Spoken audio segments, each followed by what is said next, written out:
Well, if not, that's not. Okay.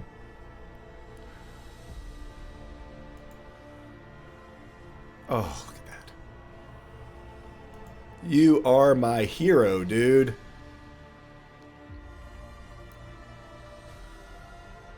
Oh, dude, no worries at all. Dude, you're here and made it, and all things are good. So, quick download. Sorry, I'm going to hit you with a bunch of information really quick. Most anything is available at the conclave. It just takes time and money. That's just it's just the way that it is. Um, the big one is we're here to have lots of fun. It's going to be utter and complete chaos. If you want to play it straight and with your just D&D, your attacks against pools of hit points, that's great. If you've got a crazy idea or want to have some giant epic moment, okay, thank you.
Hello, everyone. I'm Dragons a Cat, and I'm here tonight to play Vidar Lythrin, the Hexblade Warlock of Lysithea.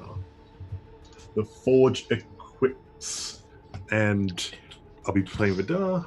The Forge equips. I had to stream when I was waiting for the.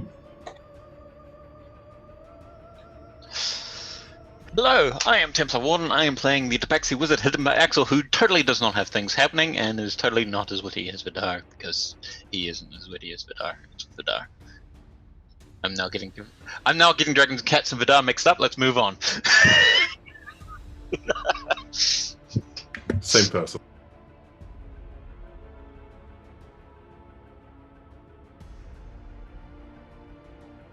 Can you hear me now? You can't hear me, though. Weird.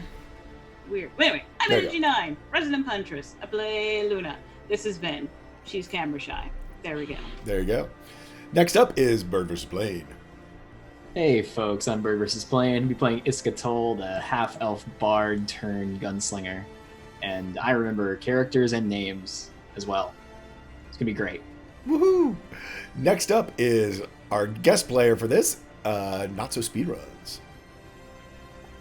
Hello, my name is Speedy, and I am playing as Edolo, the barbarian monk who appeared before the party, having been on a quest of his own, seeking someone who speaks the language of storms, and also bringing information about the Night Melee, and an old enemy of the groups who seems to have arisen there. And he is accompanying them along this journey as well. Next up, we have Good Guy Pie. Hello everyone, I am Good Guy Pie. I will be playing Luck Goldheart, Adventure Extraordinaire, all the way from Elevation Hit. And he's here to kick ass, take names, and he's forgetting a lot of the names. Pretty much. On brand. And last but not least is Tree Hugging Druid. Hi, I'm Dragon Druid. I play Silly Rollerin. She's our high elf rogue. You might not see her, but that's just because she's great at stealth. That roguety rogue stuff. I am Tall Squall. I am your host and DM for the Vice. Welcome to our channel. If you've never been here before, we run it 100% for charity. Our charity for the next 3 months is Game to Grow, a wonderful organization that is all about using gaming to help folks with their social skills, to be able to adapt better, folks who are on the spectrum to better have interpersonal relationship skills, and just, learn more about themselves. And for all the therapeutic great things that can come from gaming. With that, because we want to jump right into this, I think unless there's any other announcements, we're going to go ahead and roll the intro. Here we go. See you on the other side.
And we should be back there. Okay. So, where we left off with our party, after meeting up with Idolo at the old school inn, basically the place of sort of where Iska spent a lot of her formative years, so to speak, they headed to the Convergence Conclave because they know that they would just barely make it to the Night Melee, which is where they have learned that Ryan Talia, the Sentient Sword, the sister to Lysithea, Vidar, our Hexblade Warlock's Sentient Sword and patron, was there. Vidar has been plagued by dreams of Ryan Talia felling many, many foes along her path, and tales from Idolo that most of the people who faced her in the earlier rounds were either injured or maimed, and the whole conclave at this point is short on warriors, protectors, and guards, and most of the clerics are running out of healing that they're able to use in order to keep people healthy and hale and upright. Upon arriving, as true night fell across, this is post-twilight, the party walks in, and Axel gets a weird sense of deja vu from his divination he did nearly a month ago back at Grom's Tower, seeing all of the tents lit up like lanterns, torches lining the streets. And in that vision, he saw a person in red robes, someone who he believed to be a feeder that they had seen massacre the old Indigo Seed group of druids 2 years ago in our campaign, lurking amongst the tents. And as he looked around, he did in fact see a red-robed figure run away from the party up around a corner and disappearing out of his view. As Vidar and I believe, wasn't it Axel, went running after? Luna and Vidar go running after. Luck trailing, but at a more cautious approach. They turn the corner and come onto the main thoroughfare of the conclave, and they see hundreds upon hundreds of people wearing red robes, all identical, or nearly so. Luck, as he turns the corner, spots a large poster, an advertisement. Join the Arcana Mystica as they celebrate the heroes of East. Grab your red robe from anyone who is a member of the Arcana Mystica or other vendors around the conclave as we celebrate the heroes of East and how they saved the city. And that is where we'll pick back up. As you sent out a telepathic message, I believe, through Lysithea to let the group know what was going on, and you find yourself standing here amongst these hundreds of red-robed figures. This tent city surrounds you, stretching off as far as the eye can see. There's not really any straight roads here. It's people basically put up a tent wherever they could, so many roads just dead end into other tents, sometimes on purpose, into a tavern tent, or into you have to kind of walk through someone's merchandise shop to continue on your way. There are barkers all around you. There are vendors of food and drink. But for the party, what they see is just a mass of potential enemies, potential nefarious plans and deeds surrounding them, as well as them knowing the clock is ticking to try to get Vidar to the Night Melee to try to face Ryan Talia. So, what would the party like to do?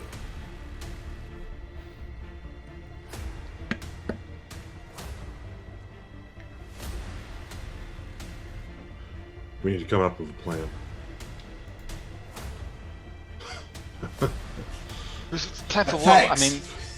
mean, why would they do this? Why would they handle this out and make a big deal about it?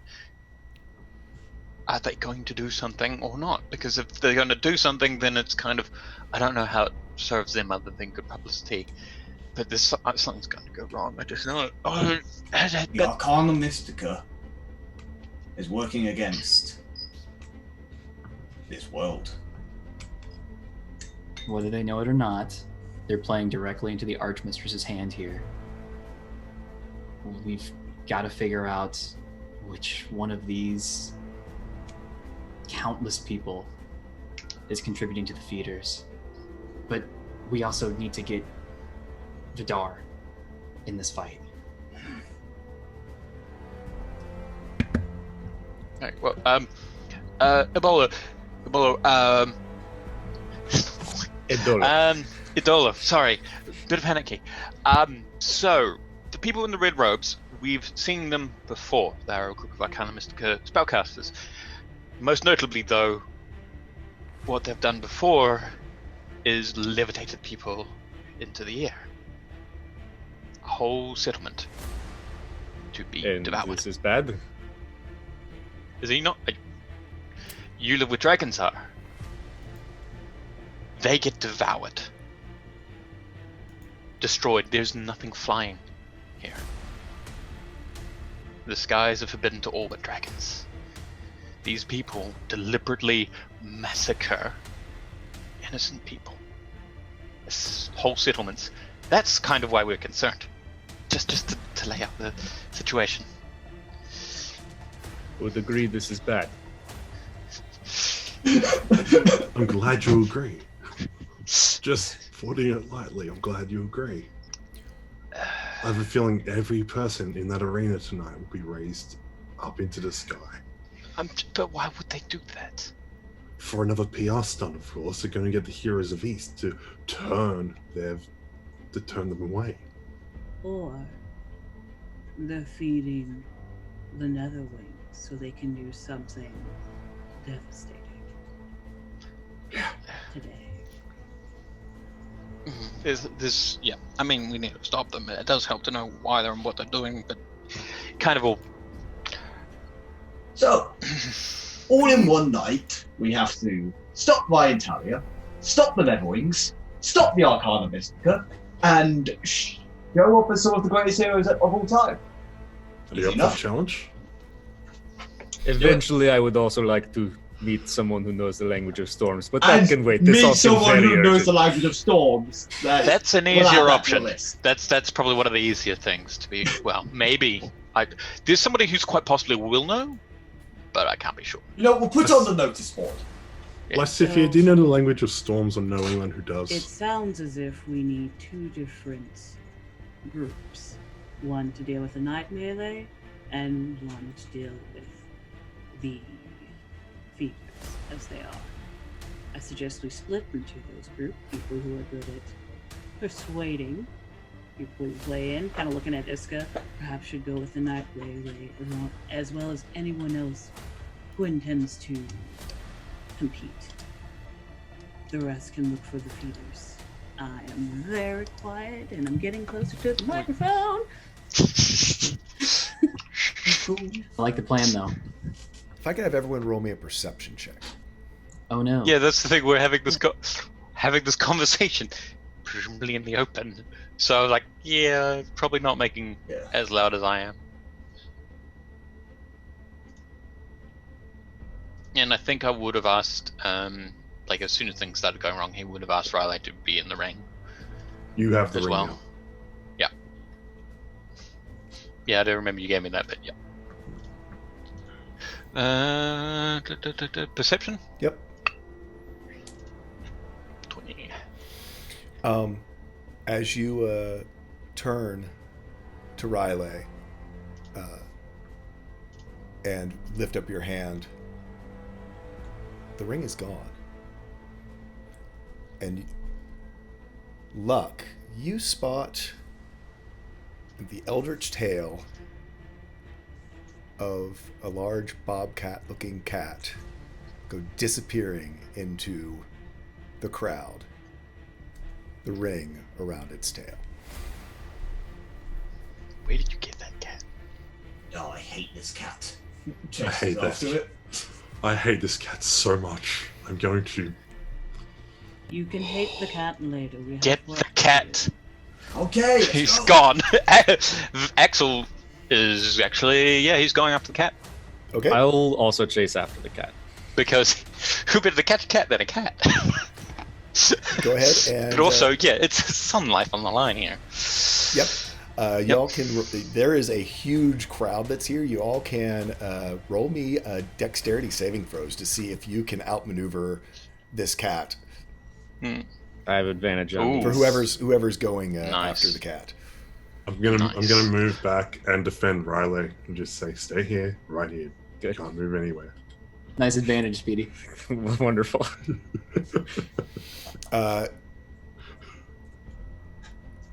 Basically, Speedy, just because of your size, it's you trying to maneuver around all of these people in robes, basically going the other direction or just getting slammed into you. Luck, you as Not my well. You usual all are jungle. finding the same thing, that you're just being carried almost by the current, the opposite direction. Iska, with your small size, and Axel, with your ability, cat-like reflexes and being able to dodge in and out, you go a good block or two away from the party, following this cat left, right, going around the corner. And as you get there, I need you all both to make a perception check again to see if you see where. Yeah. He's going somewhere. And I don't know anything about this cat. job, Iska. That darn cat. I'm screaming through the telepathic network at the cat. No one else but the cat. Don't ever forget me. Can we kill the cat? Be a good. You're not on the Yes, network. no, Perception. maybe. I mean, yes. Yes, you can. Nope. Axel, you've lost him. Iska, you believe you saw the cat down. Dolo and Luck, y'all are out of this. These, Okay. you're missing the dexterity throughs. Iska, you think that you spot sort of a flash of that purple eldritch fur down around the corner. Roll me a dexterity saving throw. Great. I just realized I had this and I would have probably used it immediately. I'm sorry? I would have used this immediately before he got away. Damn it. Too late now, Trickster sorry. ring. Damn it. Iska, you there's these two huge guys in red robes, very large, boisterous people. Hey, it's a bard! Grab you by the shoulders. Play us a song, play us a song. And just get all up in your business. Just gun out. They back off, but whoa, hey, not that don't mean anything bad. And when you look up, the cat is gone. All right, I relay that information. Return sullenly to the party. Less important, let's just hope the cat hasn't suddenly betrayed us. Yep, well, there is another safe location which we probably need to try and get to. If that And cat's there's taken actually, it to Madam Mim, I'm going to swear to God I'm going to kill it. well, that's where I was planning to go. Next. Okay. So is this where we? Wait, do you remember the Madam Mim? Everyone, I believe, at this point. I think everyone remembers Madam Mim. I don't know if they all remember the STEMI plane. That's what it was, right? Right, everyone Yeah. remembers Yep. Mim's Mim, yep. Wondrous Caravan. However, I believe, golly, I'd have to really go back and check. I believe that you all had a breakthrough. Yeah, I know everyone- Celia remembers it. Yeah. I think the whole I- party remembers it now. I'm pretty sure that we determined. Yeah, I thought because there was a whole thing where I think Axel was the only one who passed that save. Oh, maybe it was. Oh no, he looked at he was using the mirror. Yeah, and he you were ended up using the mirror, breaking through. then broke through. Yep. Yeah, because to Cool. talk to her. Yeah, well, Madam Mims is probably the safest place to go, and she might also know the information about that. So some of us can go that way. We can also supplies and stuff there as well. Okay. They've got shops if we can do something real quick. I mean, a And potion then- of radiant resistance would be amazing. We There's can look something into to that. Oh, Hold on. I can do you a favor, Vidar. Sithrax, can you do me this? Sithrax, What are you doing? are you willing to part with me for this one occasion? Is death ever really parted from anyone? Will you work for Vidar? The armor. Because do you want radiant resistance? Because I can give you radiant resistance. And I can count as medium armor. It does count as medium armor. You are correct. The reactive armor does count as medium armor. Nice.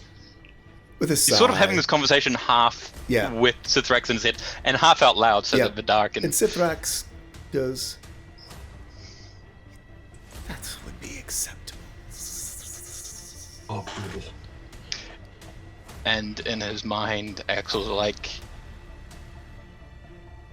I don't know if you can consume the soul of a god, but that's on the table. Jesus.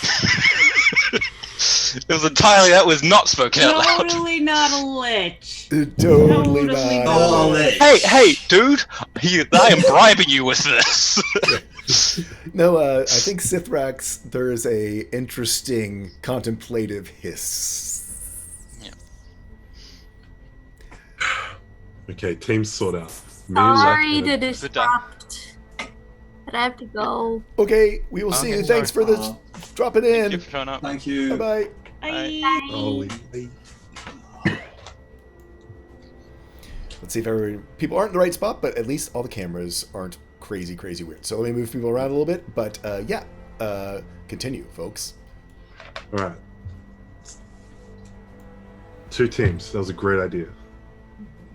Adolo, Luck, and myself, we can go sort out Knight's melee. If the rest of you want to figure out the cat or find out what's going on with the feeders. The cat is gone. The feeders are the concern now. Alright. Unless Axel, what do you want to? What are you thinking? I was City going to gears take turning. dollars to Mim, but if we're going to go that way, then yeah, we'll have to see what I can sort out with the fetus.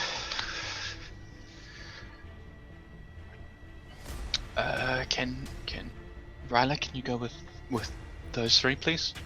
3 buffest ones. Okay. Who are you Yeah, indicating? Who are you indicating? You're thinking with Odolo, Vidar, and Luck. Yeah. Yes, Yeah. send them with the 3 buffest ones. Head it for the person Yeah. who will cause wounds that won't heal. Sounds perfectly safe. You sure we don't want to leave? If we find Mims, are you sure you don't want to leave him? Well, I want to find Mims, but since we're doing different plans, I don't want to do that alone because it's useful for other people. Yeah. I mean, I can go now and go back. I just want to do some scouting around, and then we do something else maybe. Okay. We can communicate anyway. Yeah. I want it works if I move fast. I can get everywhere and look at everything, and then I can meet back up.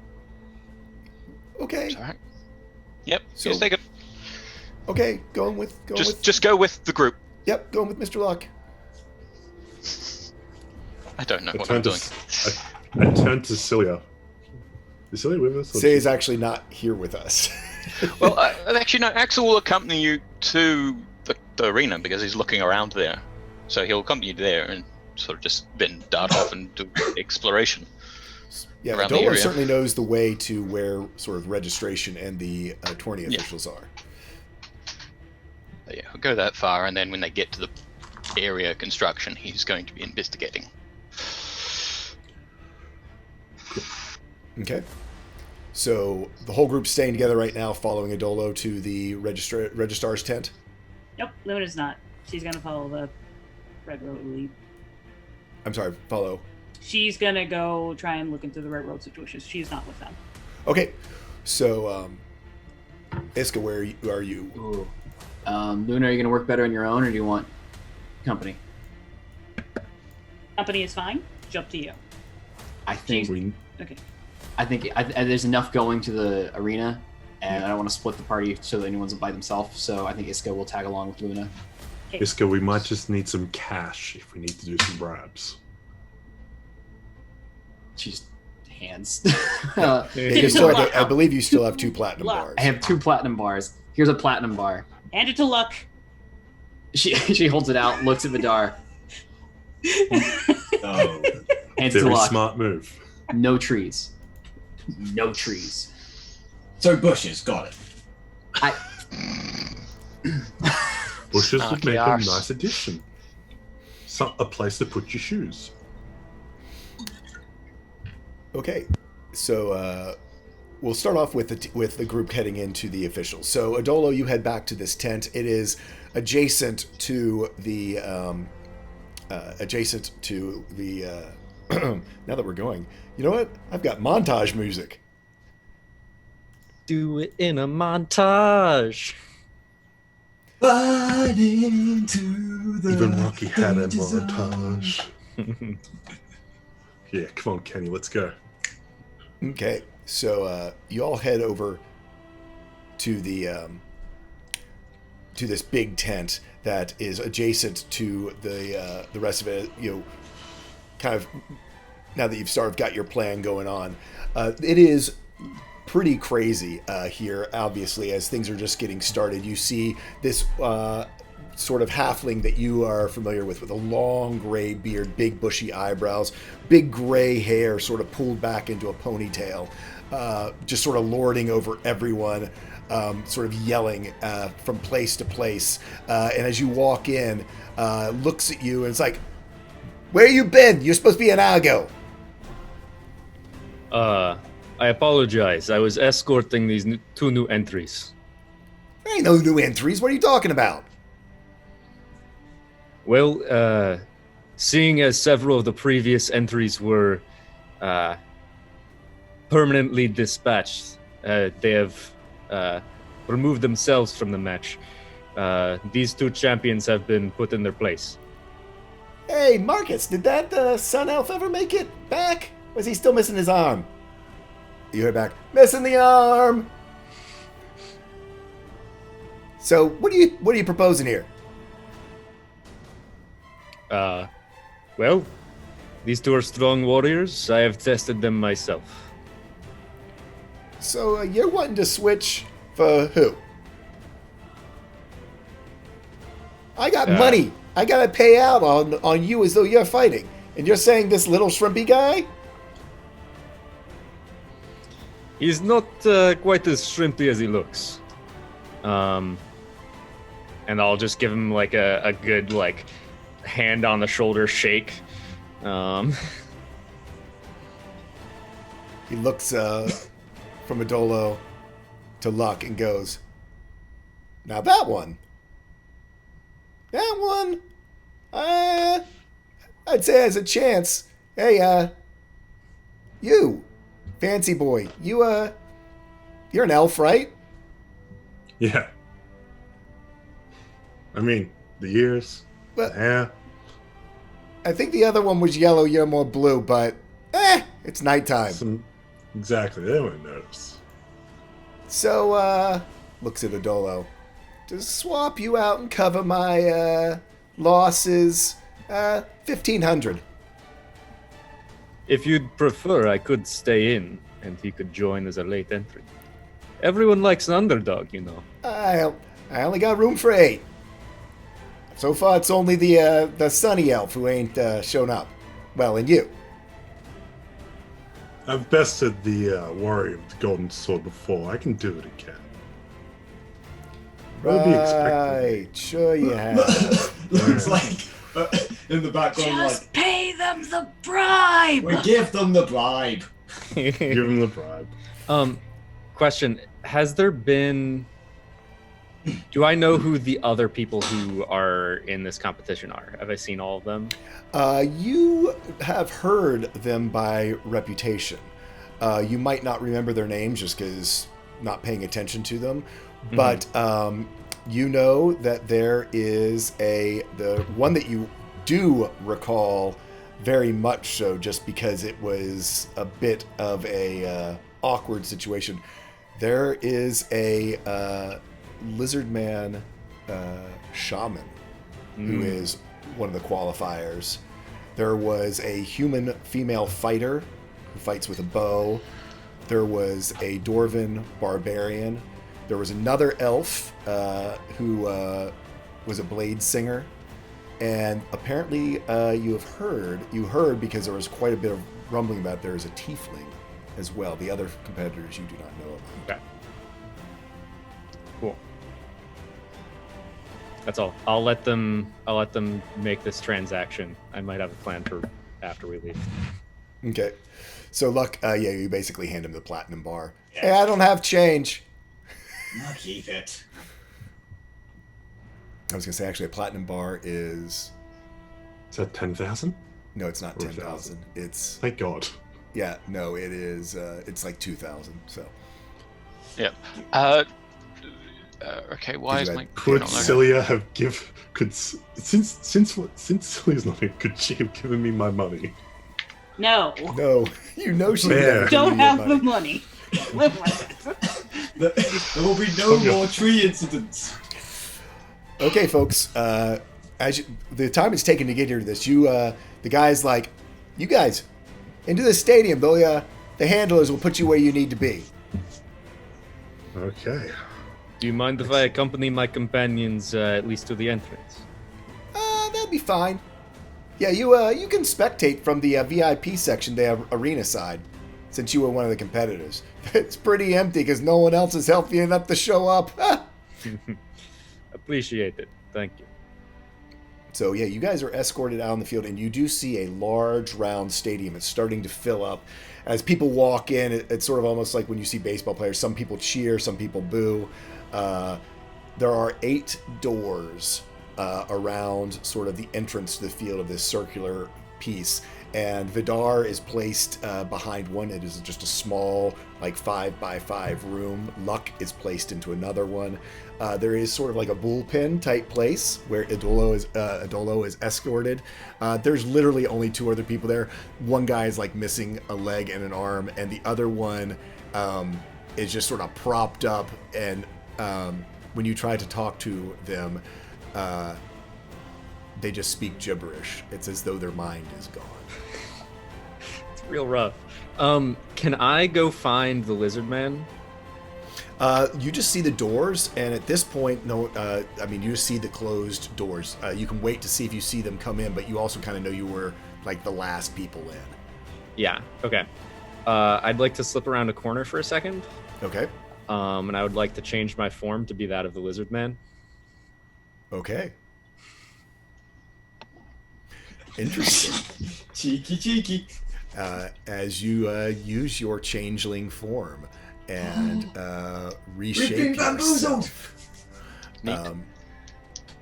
Where are you going to position yourself?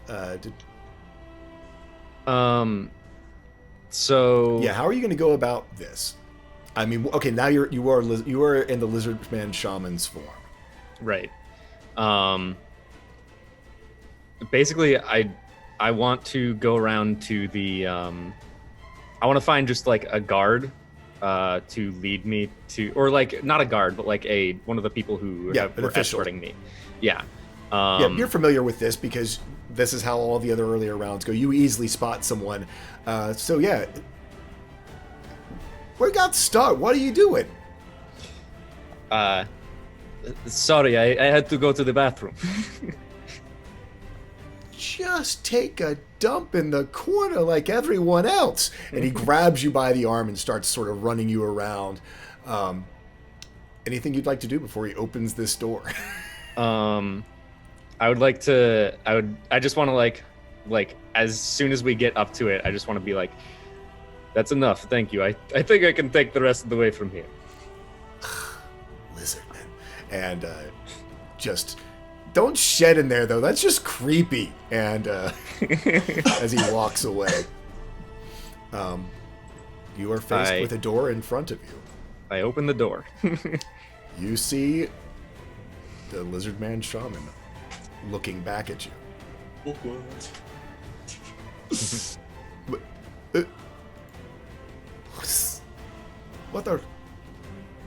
What? Do you fear for your life, brother, in this fight?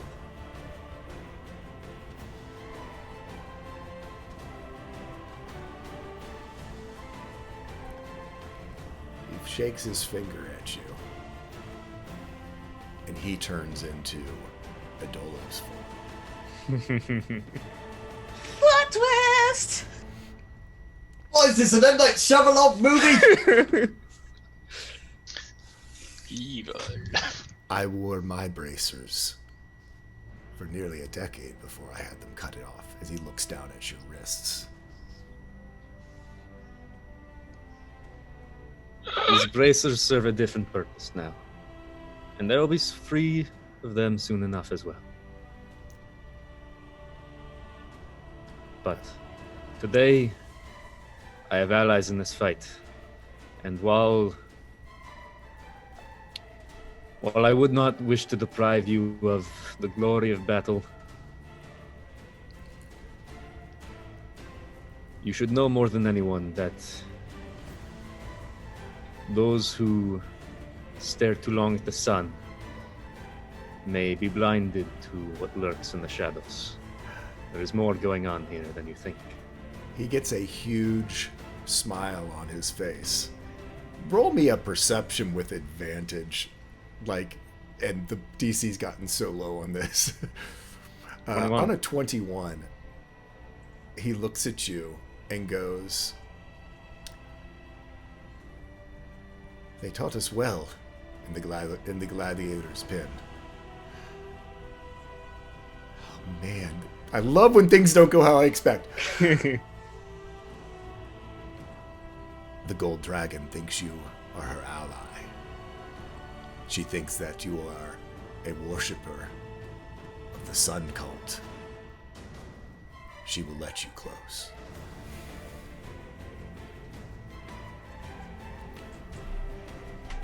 You he just just gets a silly big old- grin on his face. And then one arm warrior's handshake. Then allow me this battle, and I shall see her fall. And he smiles at that. And how long does this last? Dude, you are so overpowered. So overpowered. As he shakes your hand,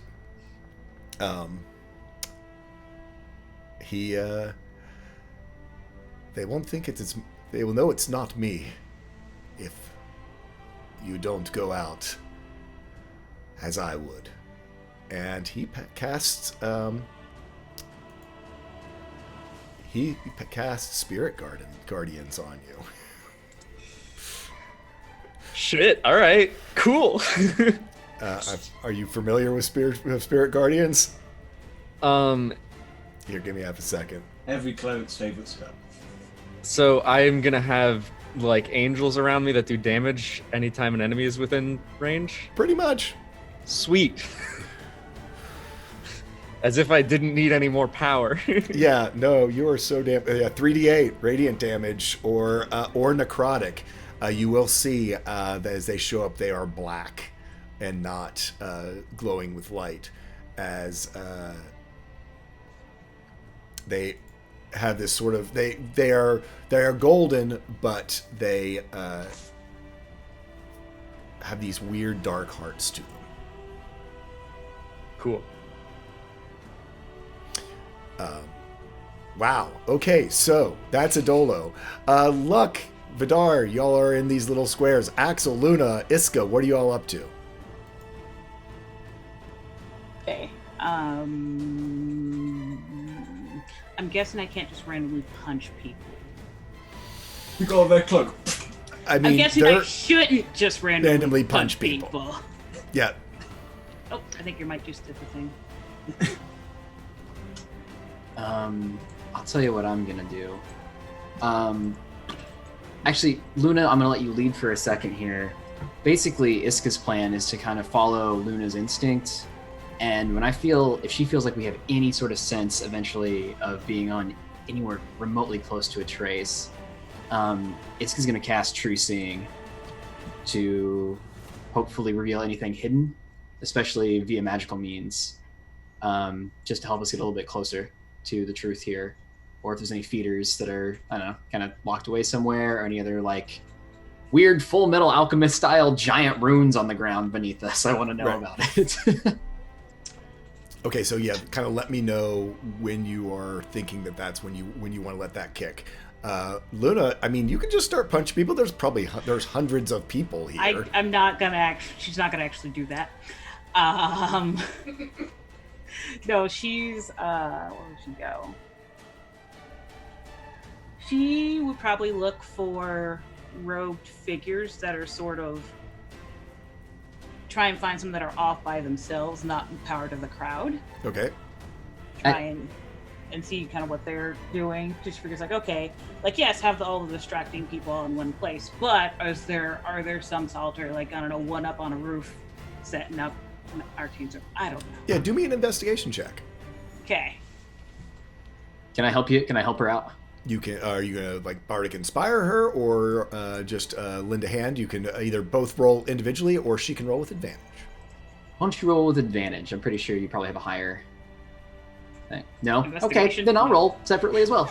All right. Oh, good.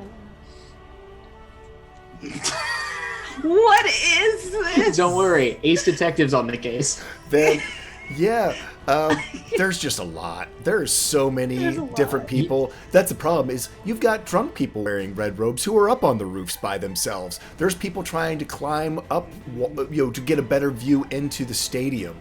There is, bars are setting up like minor illusion, sort of like viewing stations. Basically, the night melee is the party. I mean, every place is now a sports bar, and basically, it's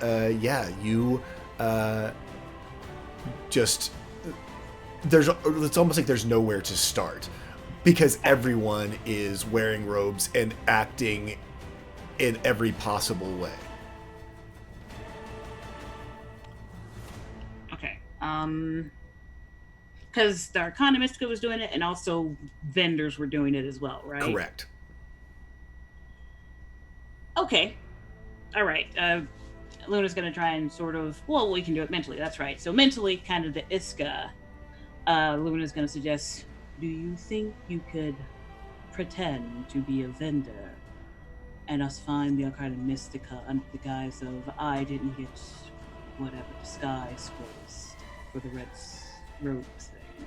Oh, that my shop or stand has run out of these robes, something along those lines. Something along those lines. I'm in. I can certainly try. So I guess, Jay, essentially we want to. Roll me. Iska's gonna just lie and pretend to be a vendor who's run out of robes and desperately needs them because there's so many people who want them, and I have nothing for them. Okay. And we can't have anyone without a red robe. It's the complimentary gift. Don't we all want them covered? Come on. Oh yeah. No. So go ahead and roll me another investigation check to try to find a Arcana Mystica or sort of distribution point. There you go. Yeah, on the nat 20. buddy. Iska, you turn around. You actually, you see someone there who has a wand that basically just seems to be like just making stacks of them and walking through and just throwing them to people. You do see it is a they are obviously actually using magic. You see them doing somatic components. You see them using this wand, and so that sort of differentiates them from just the revelers around. You see lots of people like doing weird motions and stuff, but as a caster yourself, you recognize this is someone actually really using magic and making these robes. It seems to have some sort of a fabrication spell working. Okay. And how long is it taking to do a whole one? To do a stack of them, I mean, seconds. I mean, it basically makes a robe around. Okay, I was just trying to think of how I could, because I was like, if it took a while, it's gonna be like, well, no, we need lots of them. Where's the but damn it. Okay, what's the play here, Luna? Wait, no. We still get the robes. We will be wearing them. I mean, both of you don't have robes, so basically as you walk up on the natural 20, basically goes, You need your robe. Here you go. No, actually, we need many robes. My booth has Only run one out, and per person. Your we have vendor? a line of people around the block who want robes. Sorry, we've walked from quite a distance. Oh, were you that Quite a group few in that stalls. just came in from Yes. over at the old school inn? Yeah, Yeah, no. and we have so many people waiting. Roll me a persuasion check. On a dirty 20, that'll work. I mean, he's been told to give out robes. You can tell this is kind of a young guy who basically got, go sit on the corner and make robes. Yeah, no, here, take as many as you need. I can come with you if you want, and we can... No. Okay. Is there any other distribution center that's closer to just somewhere more focused? We cannot keep walking all the way back over here. Just every time we told run me to out. just keep walking around and hand them out. Who told you? Who assigned it from where? Just let me go talk to somebody. Please. Listen, I know, and I'm not mad at you. I Oh, promise no, you. And no, I'm no. really sorry. And I don't mean to be this way. It's been a very hectic day, and I just want to make sure we have happy consumers and clients. Roll me another Well, persuasion oh, check. Unless Luna's up to something. Really. I was know. gonna say like mentally. Oh my god.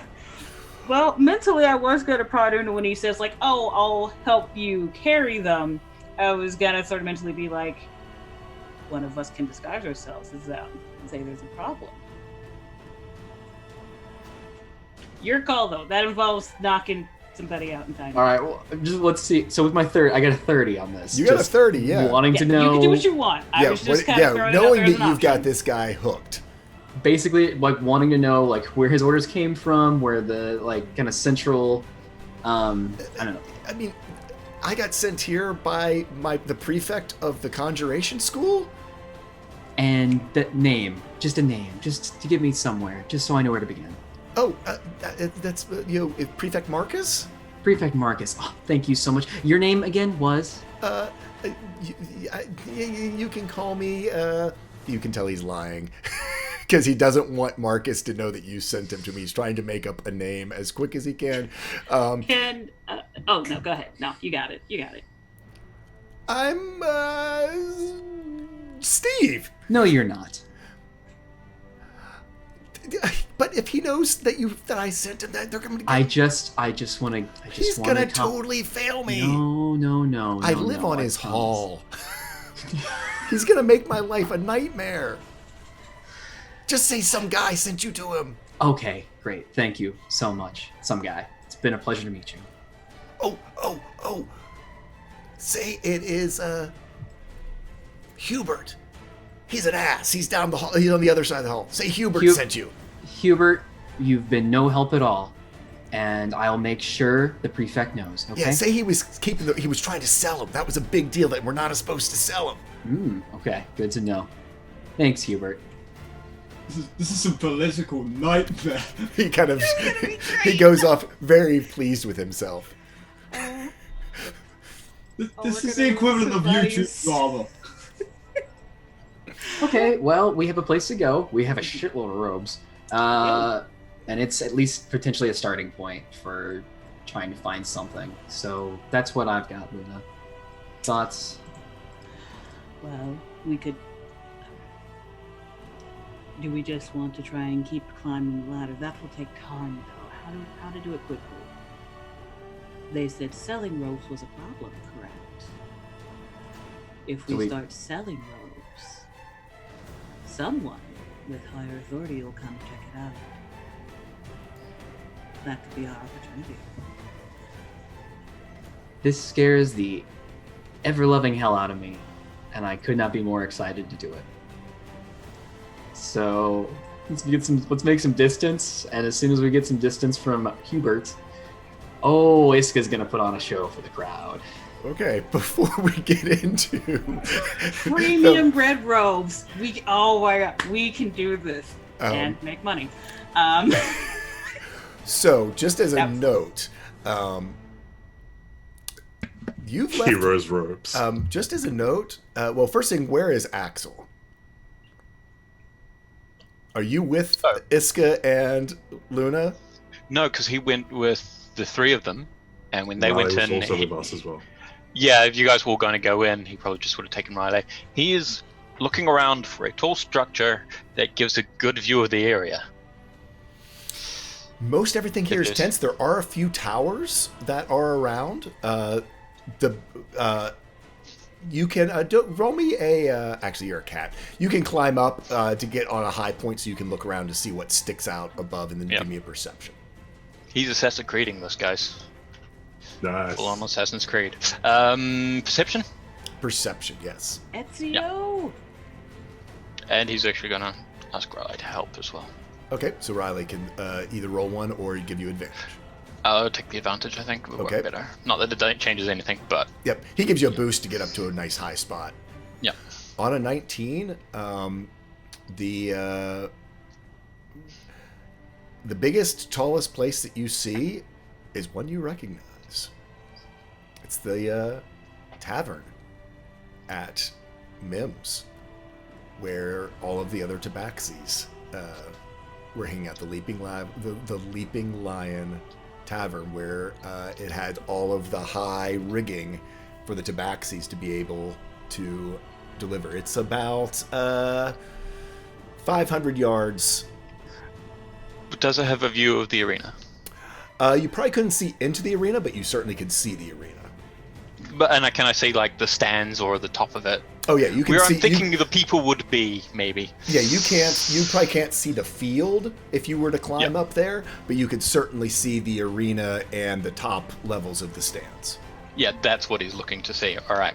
So yeah, okay. Well, that works out. And he will just clamber around, drop halfway down, sort of thing, and down. Right. We're gonna see some very interesting things.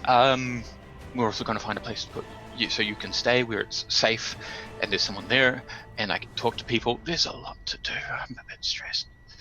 Okay, so you guys There's lots of walking again. can start heading over towards there. Again, you're moving against the crowd, so even He's with your- also rushing quite a bit. and you've got Riley with you, who is another big guy trying to sort of move against the crowd. Even though, well, actually, no, he's in his Mirage, which is actually Yeah, as though which he's it smaller. changes all his effects, All including his like things. his So, weight no, and you bulk. are two tabaxis going the opposite direction. But Right. well, just roll me a dex save for both of y'all. Yeah, I think he's again trying to avoid as much as possible. He can't go because Riley doesn't have his climbing skills. Is the problem? Dex saves for me and for Riley. It's all right, I guess. Oh, just to confirm, I believe the clockwork armor went black when Sithrak possessed it, right? Yes, it did. Yep. Cool. Neat. Yeah, it went from sort of the bronze to black. Okay, so dexterity saves. It's taken you a little bit of time, as to be expected with this amount of people in Yep. all the red robes, you all trying to stay together. Just like as a question, you pass by people giving out red robes, do you take some? He will snatch up to, yes. Okay. Because otherwise, if everyone's wearing red robes, they will stand out. So Oh he's yeah, not I gonna mean, put them I on, would but say he's gonna have 80% to. of the people are. There's some people who aren't, but for the most part, about 80% of the people here are wearing red robes. He'll snatch too, but he won't put them on. He'll just make sure that they have them if they wanted to put them on. Gotcha. So tell you what we're going to do real quick, because what we're going to do basically, as soon as Iska gets back, we're going to roll some performance, see how that goes, and then pretty much the horn is going to sound for the beginning of the melee. So we're going to take a quick break, super quick break, because basically I'm just going to go get a beer, because dear God, and we will be right back.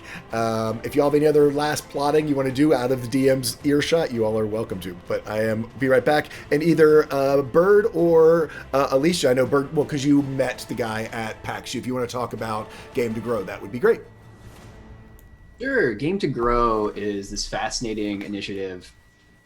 Started to use D&D and other role-playing games as a means to not only build empathy, but build communication skills, to build social networks with young children, some of which have developmental disabilities or come from underfunded areas or have issues at home with their families. It's a way to connect kids to one another who might not have a chance or even the passion or energy to do so unless it was for something like Game to Grow.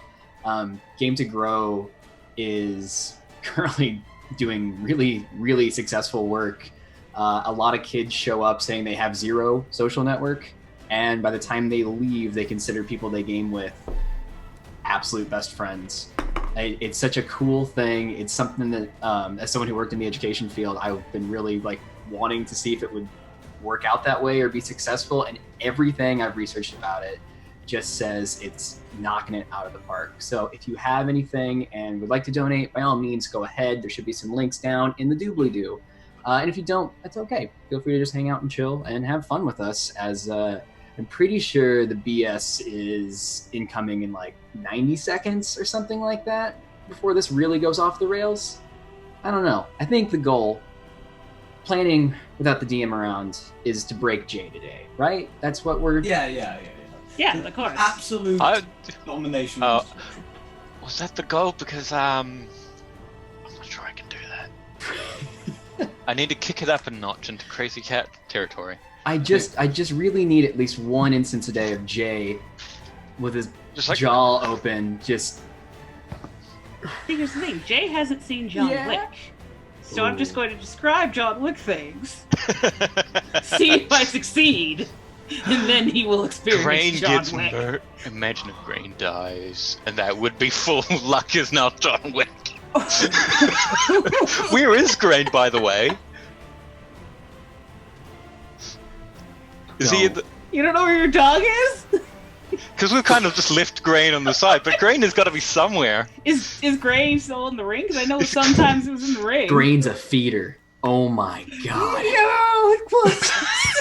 Well, because it can't be in the ring, because we need to make sure there was space in the ring for Friday. Where's my dog, Jay? Yeah.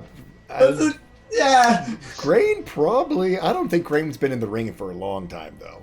So No, probably not. I think he's still on my shoulder, I think. Grain is probably on your shoulder. I think I'm bringing my dog into a melee battle right now. Yeah, you can certainly send him. I mean, you can open up. In fact, we can roleplay this a little bit. We can open up. You can open up the door and No, sit. you didn't say anything. Grain's on your shoulder. Grain's on my Shoulder. It's canon now. No, go ahead.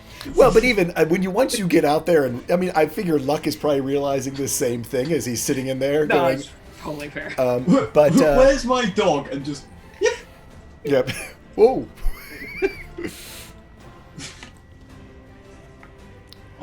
But yeah, no, actually that makes sense because it will let us basically have you peek your head out and you see Adolo, for some reason, walking across the field back over to the pit because you don't know, and you can certainly send Grain to go sit with Adolo.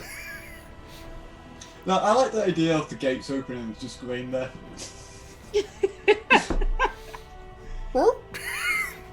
Just sort of Since we are sat, still on break, and it's just gonna be a as short posed, break, guarding the gate.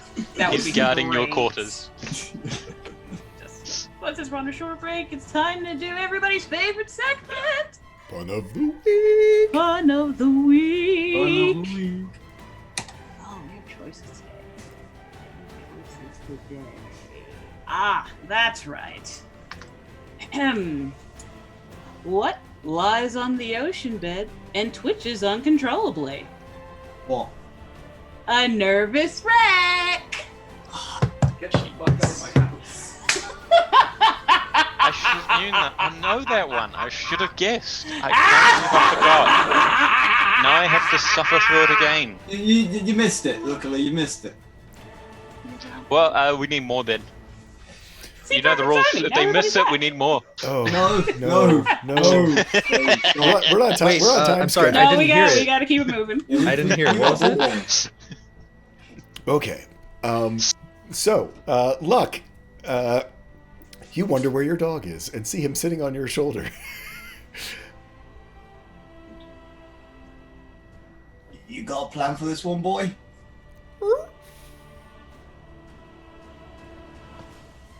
And then takes Justice Pose.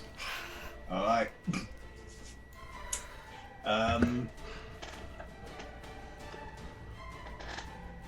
We're doing this, I guess.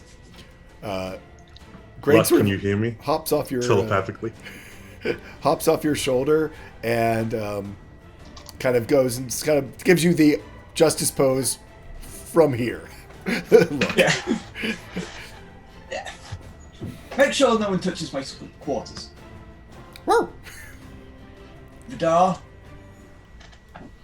I may or may have not forgot about my dog. At least you know where your pet is. I don't know where the cat's gone. You know what? I'm glad. We got a Glad the plan. good boy's alright.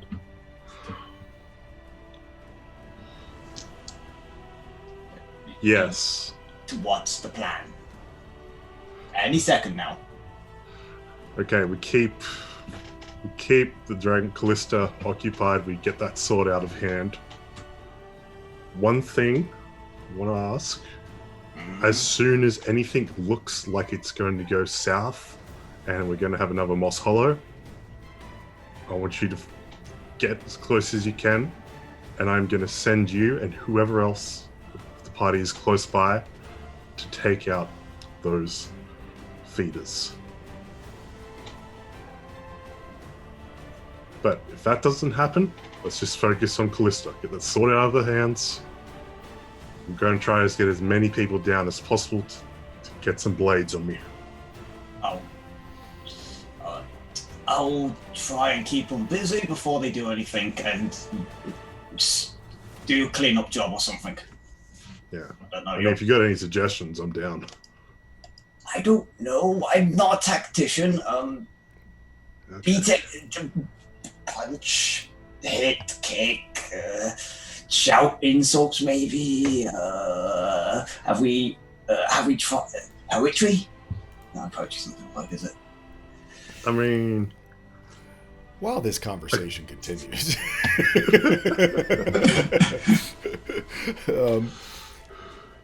Kay, Bird, Iska,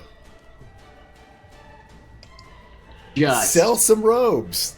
going to town on her violin, just screaming loudly about the premium red robes better than ever before, only for the very wealthy, very exclusive, just going off about it, just having Luna like hopefully just hold them up and display, model, everything. 2 for 10, 2 for 20 actually. These are too nice to give away too cheaply. Show You know, off your we could status say- with We could claim self-cleaning with Luna doing her water stuff. self-cleaning robes. Don't blend in with the rest of the dirty commoners. No, show off your wealth and status at all times with the cleanest set robes of all time. there's a hero insignature and all. Just as loud as possible. Roll me a performance check, Luna. With your being Vanna Whiting of this, you can roll me. First thing, roll me a courtesan skills, Jesus. and we'll see how that affects things. It's our best trick ever. So, hold on, I have to check how much health I have. Okay. So, I am willing to put 20 health to help this roll. Okay, that's an extra 20%, which is basically what drops the DC. Would drop the DC by 4 if you pass. Yeah, roll your courtesan check, Courtesan. or if you want to roll a D100. Yeah! Okay, there you go, your courtesan check. So yes, with an 18, that will give Iska advantage because you dropped your DC, because I was putting it at about 20 because everyone has free robes and you're trying to sell the exact same robe for more. But it gave her advantage, which then beat the DC of trying to actually hawk robes. You suddenly are surrounded by... You got the exact right spot. You see that sort of mid-level noble walking by. You spot them from a mile away. They are, Luna, and again with her courtesan skills, we'll throw this in, immediately spots that they have good fashion with the cheapest of fabric and fabrication. That they're a bunch of posers. And you nail them like it's no tomorrow. Grab one of these robes and your in-laws will never doubt you again.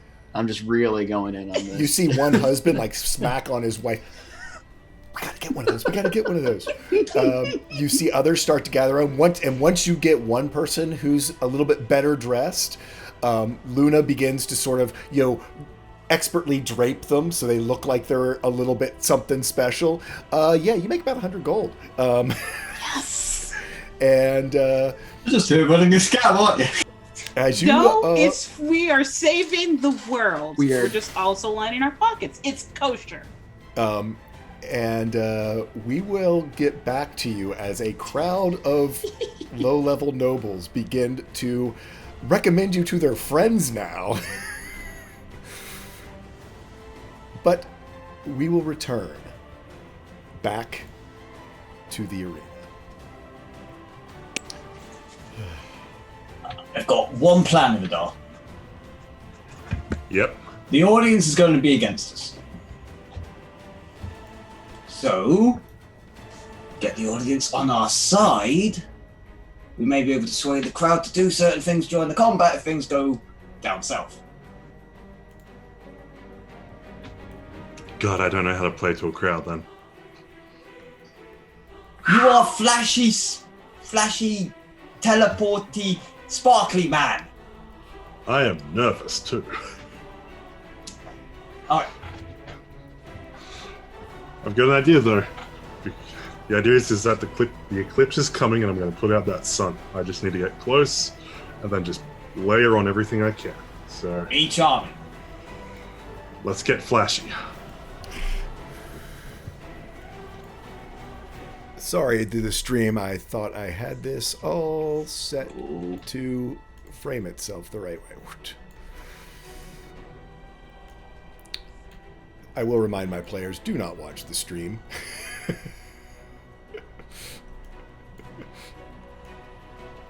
So.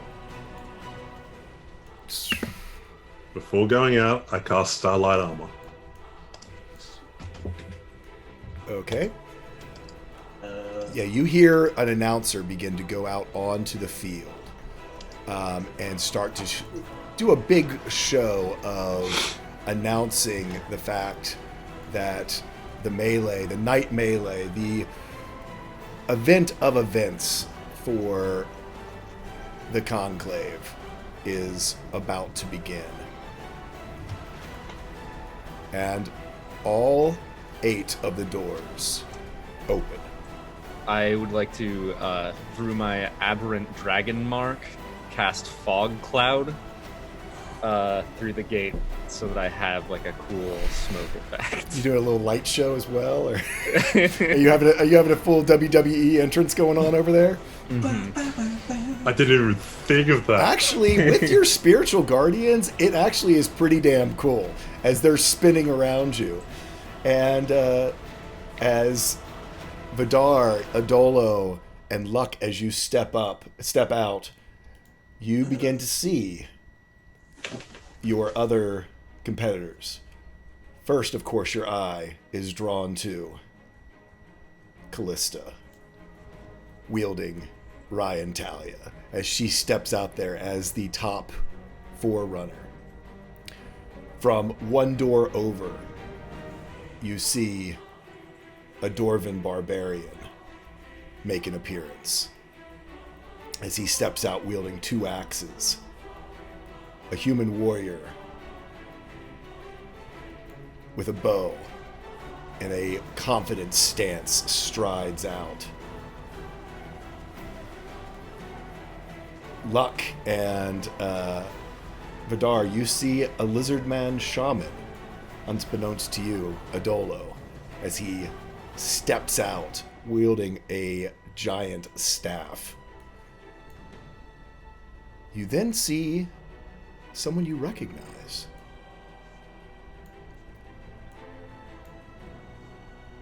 As you see Castian Varro, the blade singer from Falcon Crest, the head of the Talon Guard, steps out wearing his Arcana Mystica colors and wielding his 2 spell blades. And Vidar, you see another familiar face. Luck, you don't recognize this person except maybe just in passing. As you remember your vision of the past from Falcon's Crest, as the tiefling, Vay Blisterguard, steps out onto the field.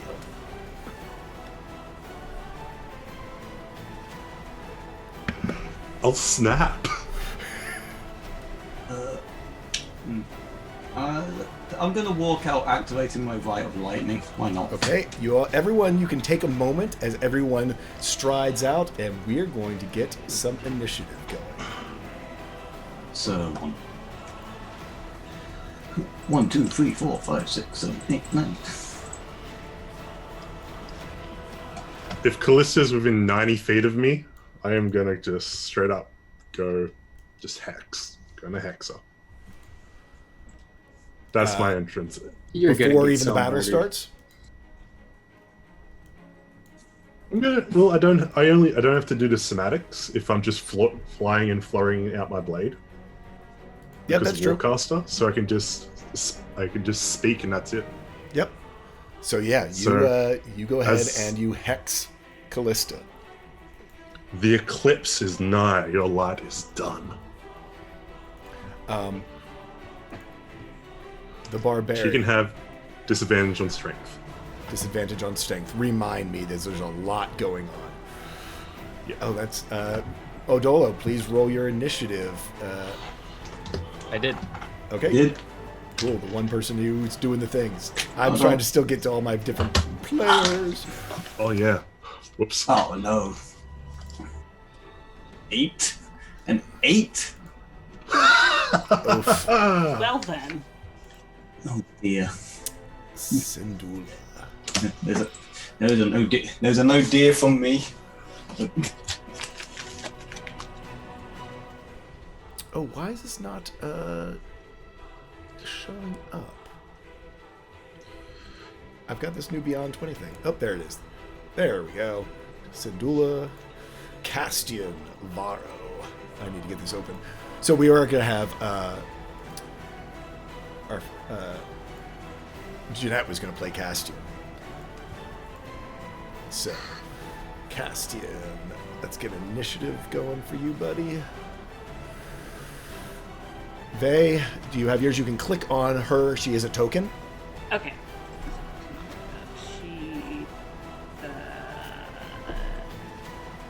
She is a token. Well, no, so you can craft specifically. You can craft variable. I see the picture. I don't. Like that's what I'm saying. The picture is a token. Oh, okay. Yeah, you can click on the picture and it will act as your token. Forge. Gotcha. All right. Did that work for you? Yeah. And let's see where Callista ends. Like, you see how it has the little forge tree hammer icon on it? That's the thing. Like it wasn't. Yes. Like I see the picture, but it's not actually letting me What that means. set that as a thing. This is the thing that means you can start there now. Yeah. You know, work. Nope. It's not working for you? Mm-mm. Huh.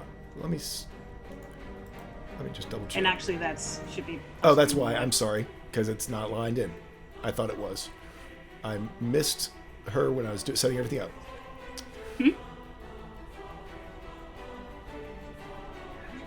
Yeah, also, one thing that's actually a 22. For some reason, the other +3 didn't cross over when you did the board.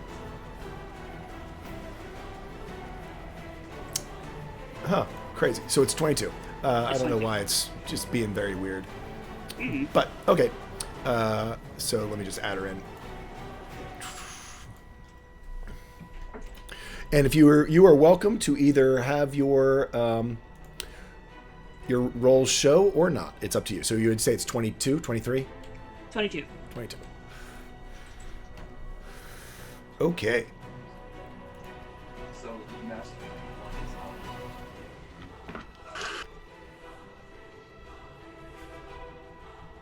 And with that, as you all look at each other, as everyone looks across the battlefield at one another,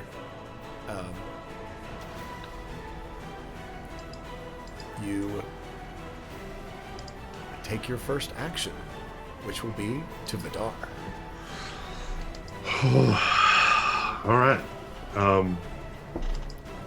How large is the space? So it's all within 90 feet. Yeah. Yes, basically, this place is about 120 feet across. All right. I'm not going to start strong. I'm going to. God, why do I have to go first?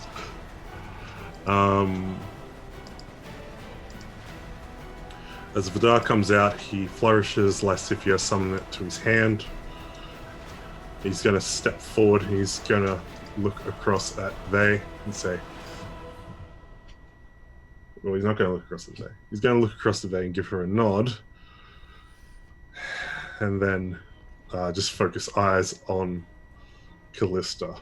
And he's going to move forward towards the center. And heck, why not?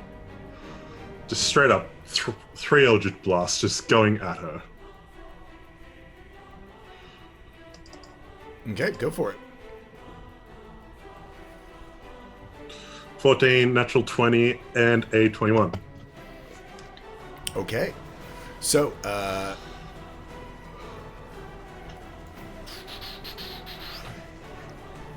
as you go shooting across, these Eldritch Blasts arcing across from your hands, go flying into Callista.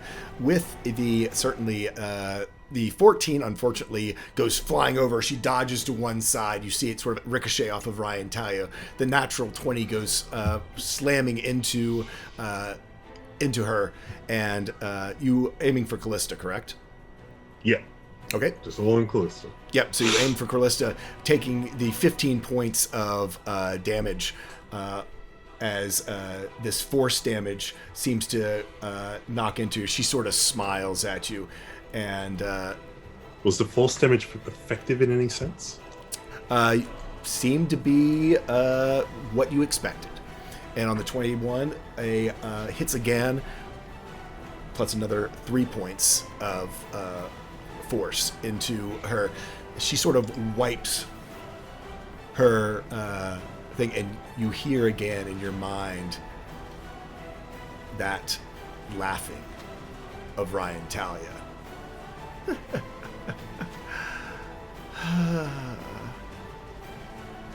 So you're here to face me, brother. And you hear Lysithea go back. Here's so. Looks like you've got some tattoos and pulled yourself all together. Midlife crisis, brother. Wow, snarls. You're hearing all this, Vidar. Yeah. And is there anything else you'd like to do? I mean, can I cast Jump on myself as at will? Like, what's the boundaries? Is this where the boundaries basically go out the window?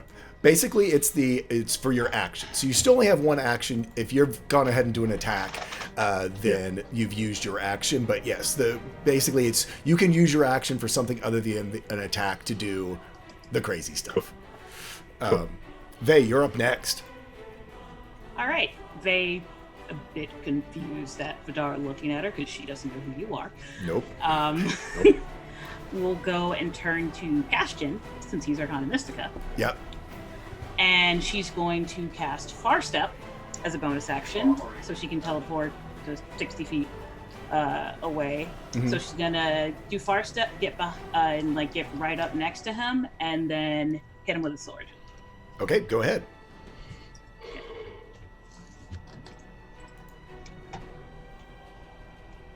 And by sword, I mean the thing I didn't put on here. Apparently, I'm gonna. We'll say sickle for right now because I apparently forgot to put the sword in. Okay. Cool. So, unfortunately, on a 13, you are not going to hit. All right.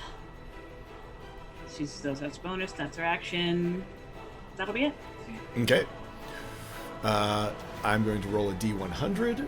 This is how I'm going to determine who the other folks, it was going to be the 3 other folks who they attacked, but now just the other 2. On an 82, that is good for the party. You see the barbarian and the fighter turn and go for the leader. They're going to charge in. The barbarian goes and swings on Callista. With a mighty yell, you see the barbarian's skin just turn red as he goes into a rage and swings his axes. On a 23, he is going to hit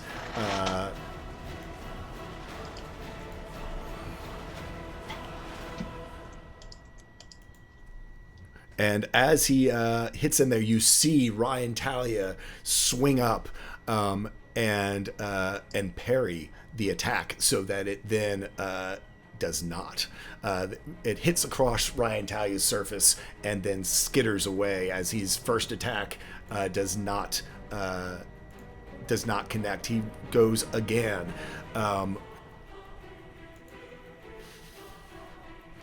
This time with a 26 does hit, and as you see this cut into Callista's shoulder as Ryan Talia is unable to block this one for Callista, and she does take 11 points of slashing damage. And she sort of shrugs in her golden plate armor.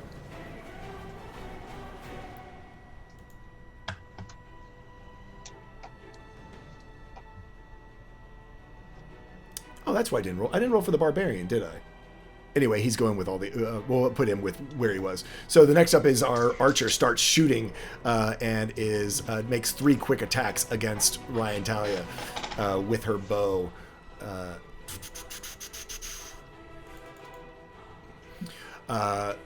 Only 2 of them hit, doing another 30 points of damage as she shoots. Next up, it is Callista's turn. This barbarian is there in front of her, and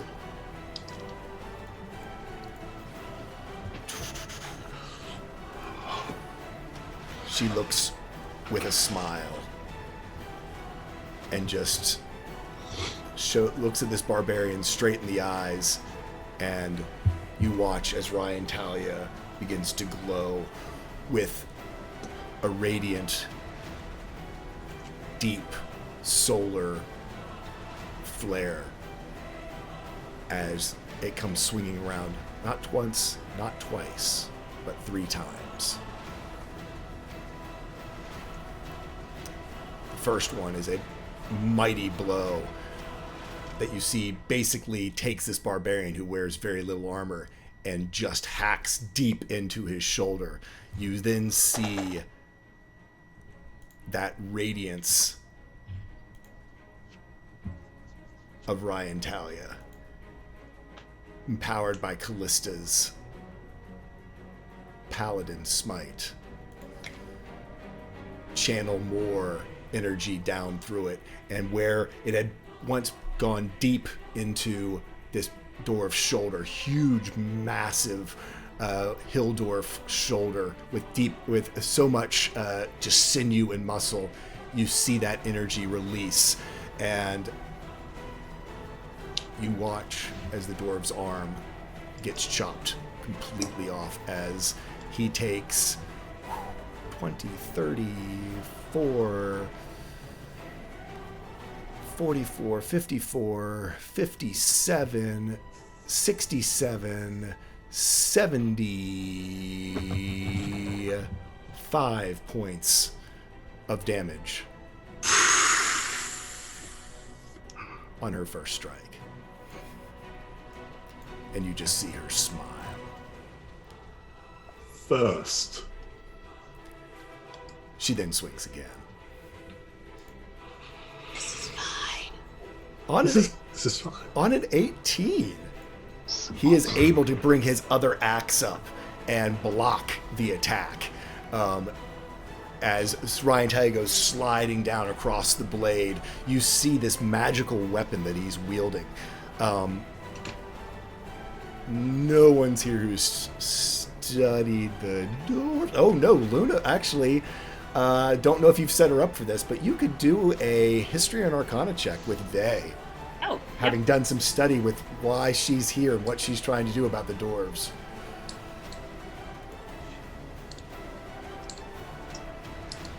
you know what? So that's actually that's actually 25. 25 Yeah, on a that's 25. You recognize this because you've studied this from studying your dwarves.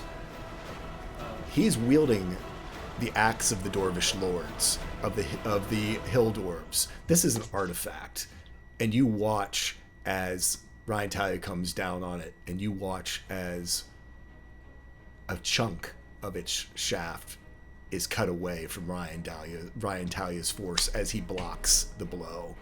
This is a magical weapon being damaged, an artifact weapon being damaged by Ryan Talia's strike at the block. She flurries, swings, and brings Ryan Talia down again. Wow. And on a 13, she, for some reason, seems to be distracted as she's swinging at this dwarf, but her eyes never leave locked on with Vidar. And that's, Redoubt, that is Callista's turn. Adolo, you're up. Oh boy. How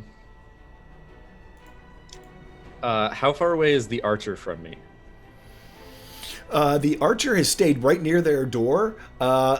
They are probably about 50 feet away from you. All right, cool. I'm going to go ahead and run my base movement speed of 45 feet. Okay. And then I am going to... well, actually, first, Spirit Guardians, if I'm not mistaken, does damage the first time an enemy enters the space, right? It does. It's 3d8. All right, sweet. Do they have to make like a wisdom saving throw or something? I That's believe. to attack you? I don't think know. it's actually. I think it's Constitution. Okay. So this is. I need to do a Constitution save for the Wisdom. Wisdom. Thank you. Wisdom. It's wisdom. 21. I assume that succeeds, but I think they take half damage. So Half it would damage, be, yep. Half damage, 7. yep. Yep. And I think their speed is halved or reduced by 15. I'm not sure. Probably not on a successful save. Yeah. Oh no, it's considered rough terrain, I think. Right. Rough terrain. All right, and I'm 5 feet away from them. I'm going to, once again through my dragon mark, this tattoo that sort of curls around Idolo's form, even now in his lizard folk form, starts to glow, and I've cast Lightning Lure. It's a DC 14 Strength save. Strength, and this is on the archer. Yeah. Oh, on a 13. All right, so they're pulled 5 feet closer to me. Yep. And they take 8 lightning damage. Okay. 3d8. It's 2 ones in there. So they're right next to me now. And I just look at them, and I get this intense, menacing grin on my face. And I just look at her and say, "No use hiding so far away from everyone else." And I would like to rage. You are welcome to rage. Okay. So, yeah. And that's my turn. Okay. Who are you? we've already had Dwarfgo. Next up is Castian Varro. He's going to take his bonus action in order to begin to blade sing, and then he is going to start. I need to roll. Oh no, we already determined, didn't we? That the three of them were going to. Well, actually, this was going to be Cilia. I guess we'll treat, since we now have Adolo in here, I'll treat her as one of the just extra combatants. So it is against Callista, going to swing his singing blade of Balathera on a 16. Unfortunately, is not going to hit on the first time. On the second one, on a 14, is not going to hit either. However, he is going to light up his singing blade. And actually, no, I've already used my bonus action. So that's it. So he's just got his blade singing, and he misses twice as he runs up to Callista and starts to swing, trying to take a hit. Try to get a hit in on Callista, but she just dodges and gets out of the way. Luck, you are up. Actually, quickly, one more thing. As my turn ended, could I look back at Callista and just sort of raise my hand that still has the golden bracer on it, and just sort of look back behind me at her and wink? You can. And she doesn't really acknowledge you. Again, her eyes are on Vidar. And you see Ryan Talia as she missed those last attacks. You can feel an anger in your mind, Vidar, as Ryan Talia is unhappy with her wielder currently for having missed 2 attacks and dispatching this dwarf who dared to hit her. But I also know what their real target is. I need you to make a Constitution saving throw as you see a giant beam of light. Yes, Vidar, as a beam of light shoots out of Ryan Talia as Ryan Talia uses her legendary action. Wisdom? No, Constitution, please. Thank you. I'd like to use a luck die. You are welcome to use a luck die. This is natural. Collective oof. On a 21, that is going to save. However, you still take 14 points of radiant damage. So halved again, since you've got your armor set to radiant, correct? Yeah, now set to radiant. Yeah. Yep. So first hit. That's you radiant. only. So yeah. So actually no, because you saved and then saved and then resistance. So it's still 7 points. You take a fourth of damage. Right, And you see as that same beam sort of becomes this sort of focused spot on Ryan Talia's hilt, as though it hasn't expended itself. Cool. Hilt hasn't expended. Interesting. So only 7 points. Very nice. Tenic. Cool. Luck, you're up.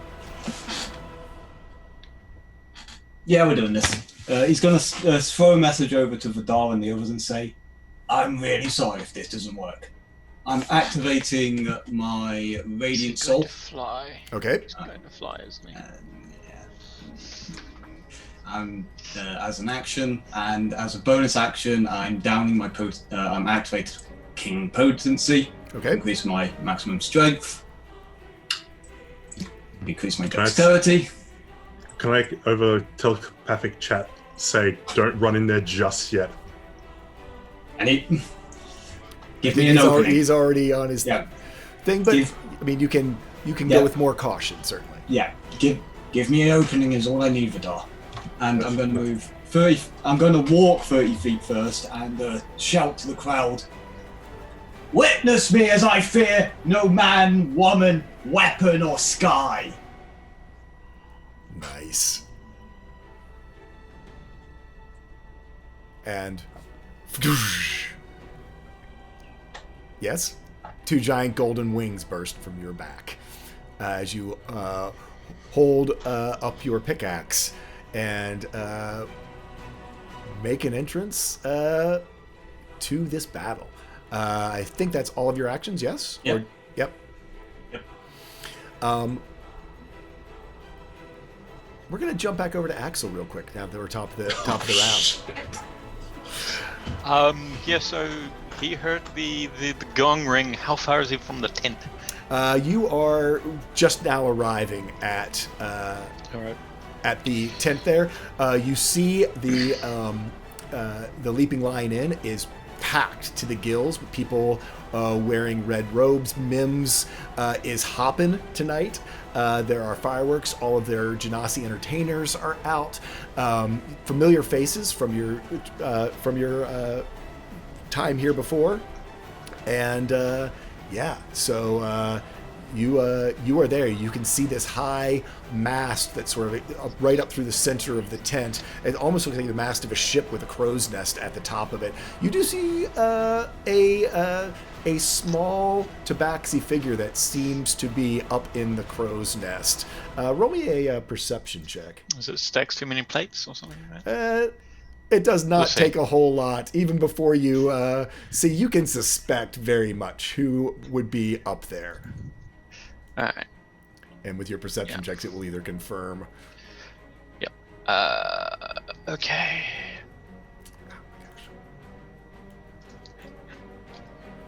Oh yeah, it's definitely Stax, who is shirking on their duties at the bar, and has gone up All right. to the top to try to get a view. So, how exactly does the ruby key work again? The ruby key basically is that you are able to go find the ruby curtain and are able to use it to pass behind the veil and go to the Twilight Bazaar.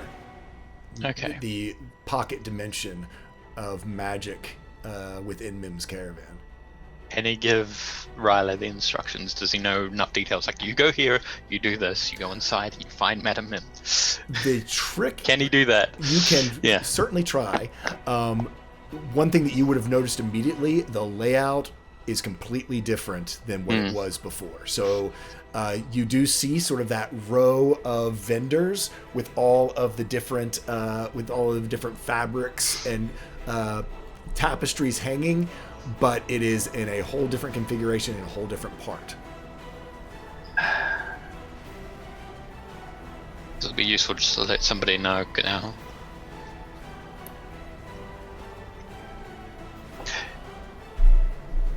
How long will it take for him to get to like a vendor and say, "Hey, where?" I mean, Like- here it's. I mean, just a vendor. I mean, you can run there just no problem. Because he's got a time limit because the fight is happening. Yeah. So. Yeah. So, but if he's got if he 5 thinks minutes he for can you to get make there, 5 minutes to make your way there. fight's gonna be quicker than that, isn't it? Could be. You don't know. 3 to 5. I mean, again, we're going to be easy with the time scale of 6 second rounds. So yeah, he's going to yeah, because they're showing off. Right, he's going to head over to find a vendor so that they can point him in the right direction. So he's going to sort of come on. We've got thing because he saw all of the red robes here as well. Yep. He's like, oh shit.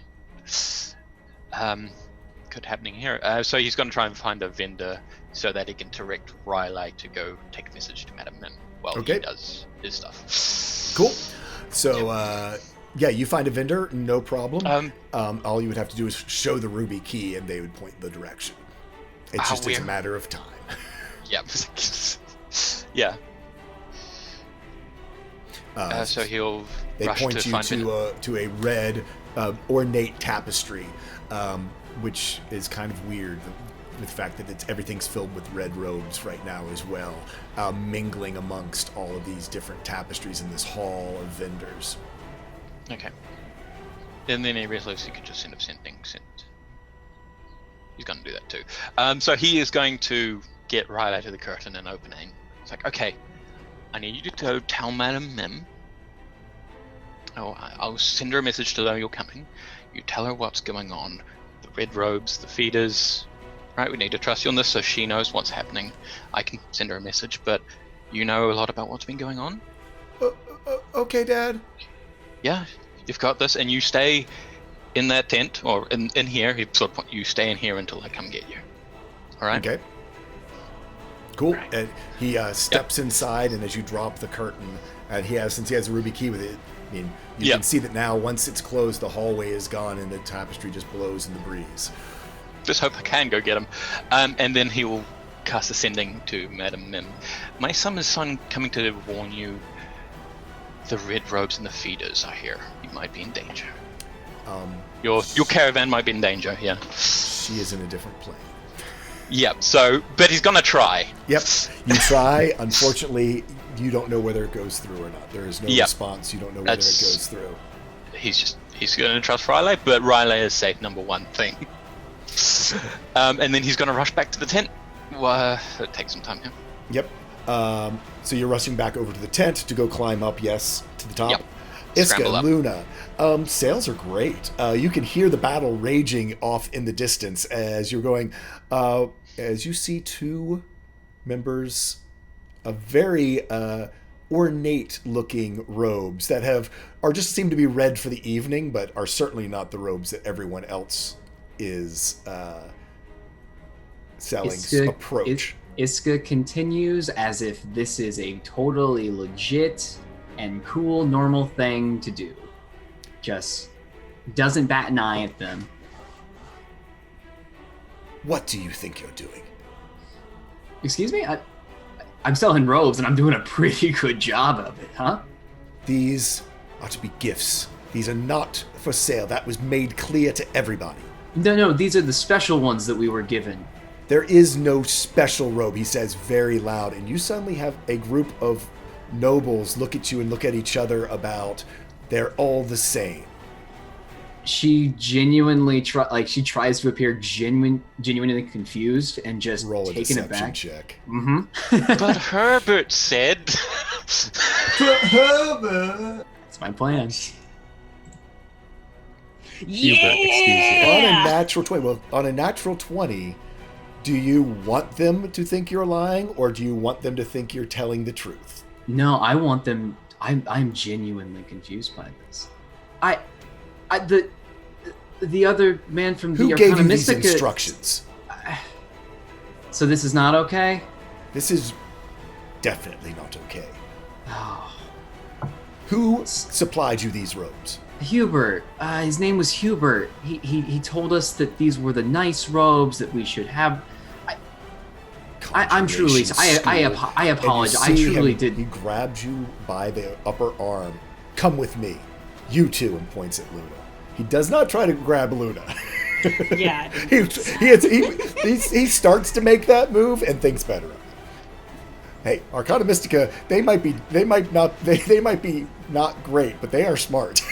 Yeah, no, it's no follow. Do you go peacefully or not? Yeah, just take it easy. I'm truly sorry. And if these people want their money back, they can have it. Mentally, but we can. Mentally to Iska, Iska's still saying that, but to Iska, do we want to take their places once we get someone somewhere more private? You know we do. All right. Okay, so you guys. Oh, go ahead. And as we start walking, I don't know exactly where they're taking me, but if it seems like we're going to a place of importance, and I have any kind of second to do it, just following their leads, I'm casting True Sight. Okay. It lasts a whole hour, and if we're going somewhere central or even not, just being able to have a better vision and following these guys, yeah. Roll me a perception check with advantage. Oh boy, here we go. 23. On a 23, your True Sight lights up, and you begin to look around. You see these folks taking you sort of across a little bit further away from the stadium than you were. And the biggest thing that pops out in your head is Mims glows like crazy. Roll me an insight check. Or Arcana, whichever you prefer. Ooh, okay. Let's see what happens. 22. On a 22, you've been studying your magic. This isn't what you would expect to see knowing what you know about Mims. So something even extra is going on. Something potentially. even extra is going on. I will relay that information and mentally to the group, but Axel in particular, because focus on Axel because I assumed he was heading there, and I'll try to explain everything I can to a T, knowing that he can probably use that information better than I can. I know something's up. I don't know what it means, Right. so I will try to explain exactly what she sees to Axel. Okay. We're going to switch back to the combat. Vidar, it is your turn as you see Callista having just hit Ryan Talia, having just shot this bolt, this searing ray out towards you, and this dwarf who is basically bleeding out on the floor of the tourney right now. Cool. I walk a little bit further as I'm still flourish the blade a little bit more, and I yell, scream out, Callista, Ryan Talia, the moon is rising and the eclipse comes. And I'm going to cast Synaptic Static on that area. But I'm going to okay. make sure I'm outside of their range. So I'm going to make sure I'm like still 70 feet away, so I've only moved like 15 feet. Okay. Oh, because it's an area of effect? Yeah, so everyone in there. Okay, so that's In the- going to affect the dwarf. That's going to affect Ryan Talia, and it's going to affect Castian. Yep. Okay, and what kind of save is it? It is a Intelligence save. intelligence. Interesting. So, Callista, because she wields Ryan Talia, does have advantage on this. On a 20, she is going to save. So what is the, is it half damage or something? Yes. And how much is it? 32, so It that'd be is plus 32. 18, okay. Can I spend 5 hit points to make a reroll? Oh no, it Or costs a 5. lot more than 5 hit points to make a reroll. I will, I will put my life into this ability to make sure she fails. I will tell you what. Give me a number. You want her to fail? Yeah. Give me your, And I want Ryan to... give me your legendary resistance. Go big or go home. Permanently? Do it. Permanently? No, just for today. Is this? Yep, that you know Yeah. that for this battle you no longer You're have. burning it. Oh. That's it. I burn it. Oh. She goes to save and just like, nope. Like, she's the focus. Callista is the focus. She wields Ryan Talia, and Ryan Talia also has a save against it since she's... Okay, you're gonna have to sentient remind as me well. of all these things that I've got to do. Alright. Because what is it? I have basically a -6 to everything, right? That's a D6. It's Yeah, a it's D6. Roll basically D6. curse or bane. So Yeah. No, it's intelligence fine. throw at the end of each of its turn to try to end the effect. Okay. Yeah. Okay, but so for Callista's next turn, she's got a -D6 to everything. Yeah. And disadvantage on as well as Constitution saving throws. Okay, got it. Okay, got it. Yeah, so it's So it's basically minus just D6 Constitution attack saving throws and -6. So basically, it's a bane, but Yeah. only affects attack rolls. Got it. Yeah. Okay, cool. And yeah. So I'm gonna begin to move straight in after that's done, and I'm gonna cast I'm gonna use Hexblade's Curse, as I'm then running in towards that melee. And Castian and the dwarf and the archer will oh also wait, need so to yeah, I need to roll for focus as the well. dwarf and Castian. Their intelligence save. Oh, poor dwarf. This is gonna be bad. Sorry, dude. Oh yeah, with an 8. Yeah, with an 8, you see the dwarf basically. Oh no, he's not passed out yet. Believe it or not. What's that? 32. Wow. Okay. And then Castian. Castian, I think's got some resistances for some of this stuff. Castian. Yeah, because with Blade singing, you got all kind of craziness going on. Blade Song. What's Blade Song do? Bonus AC, Walking Greaves, bonus any was this Constitution? No, Intelligence. Nope. Maintain your concentration. Song of Defense. I thought there was something. Maybe Song of Victory. Nope. It must be later. Anyway, okay, fine. Let me do his intelligence. Luckily, he's smart. Come on, smart boy. Damn it! On a 13, he takes it too. So yeah, you see all of them sort of writhing around in this wave of magical static that surrounds them. As I'm running towards, I'm going to call out and focusing on Ryan Talia as I use Hexblade's Curse. Your wielder is weak. I know someone who can handle you.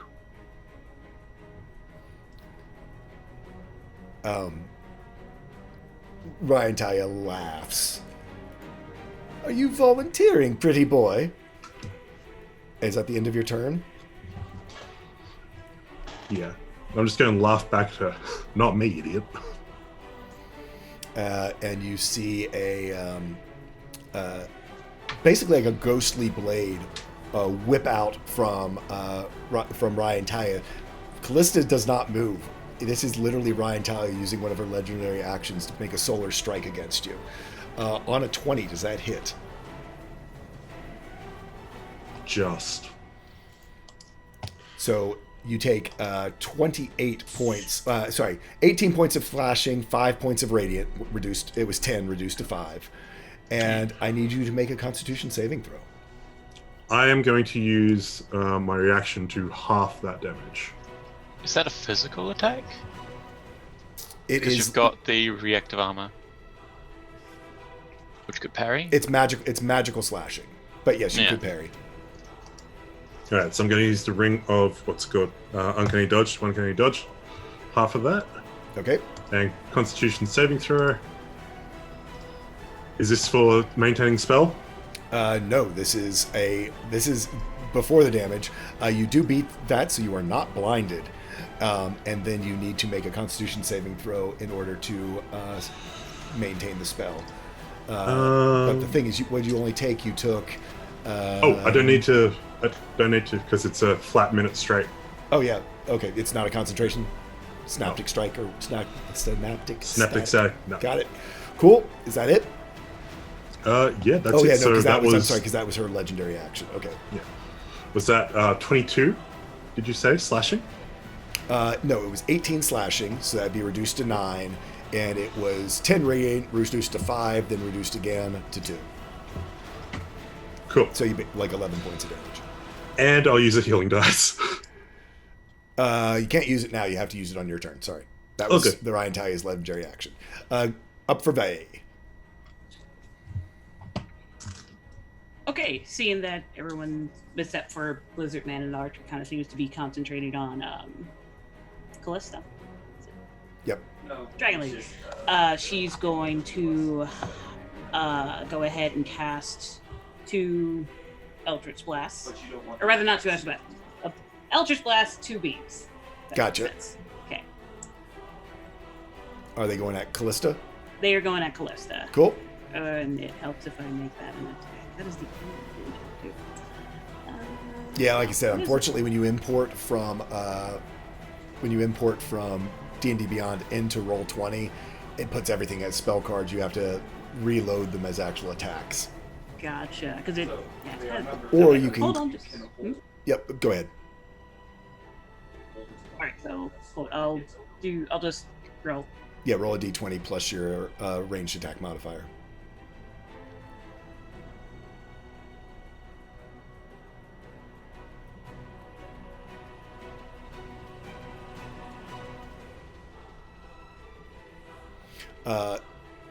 The 11 misses, but the 27 will definitely hit. Go ahead and roll up that damage.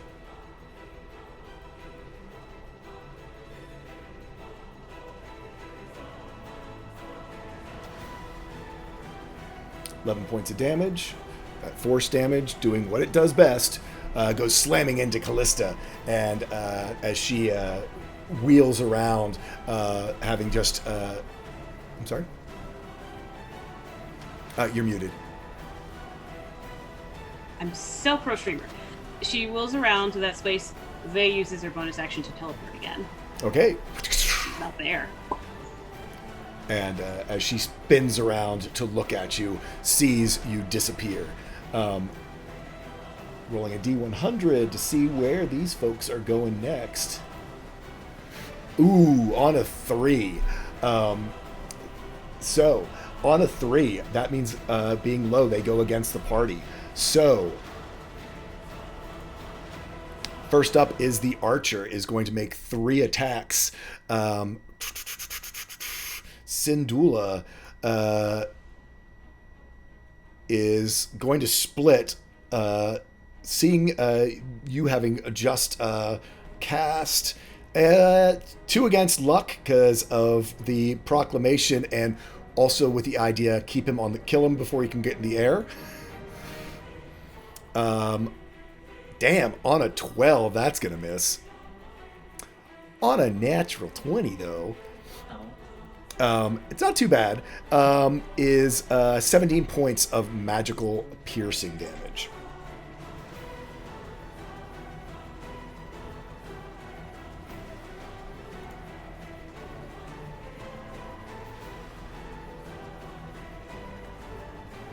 Ooh, so, and going to use, oh, golly, and I said it too. Going to use an arcane shot, because that's what you do.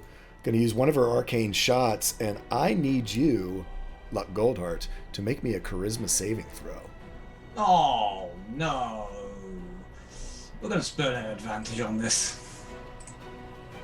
Oh, no. Not a beguiling shot. Oh, no. But in the mulligan as well, because I know what this is. Any good GM knows what an arcane archer has when it comes to charisma saves. 18. On an 18, you do make it this time, and are not banished. Wait, I don't even need to spend a mulligan. I should know because I spent an advantage, so that's why I have to spend a mulligan. Yeah. Wait, what? Who? I rolled a nat 1 on normal, but I spent Right, an but you. advantage. So I rolled a Well, 12. no, the 12 The was 12. not going to make it. No, I know that. That's why I burned the mulligan. I Yeah. shouldn't have burned the advantage, is what I'm telling myself. Oh, gotcha. I see what you said. Yeah. Yeah, but Yeah, you only have to roll spend that that before you advantage roll. once. A mulligan gets you your. Yeah. You don't subtract 2 advantages. Yeah. So yeah, you aren't Ah, banished as you God. see this arrow as it hits you, and you take that damage. You see it sort of disappear. It almost tries to pull you into the Feywild as it passes through you, and does not seem to get a grip on you as it goes. After she goes, so that was 1 attack. Second attack, gonna make another attack. Oh, I missed the first, and the last attack is going against Vidar. On a 29, I'm assuming that's going to hit. And that is going to be 9 piercing damage. And being frustrated from that other one not working, is not going to use that extra one. So, 9 piercing. It is magical piercing. Cool. And at the end of that turn, Ryan Talley is going to take use her second legendary action. Ooh. Yes, she is. Actually, she's going to use 2 of them.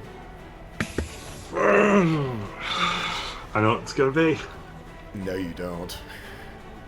Gravity Well. Nope. Okay. Uh, Yeah. Man, uh-oh.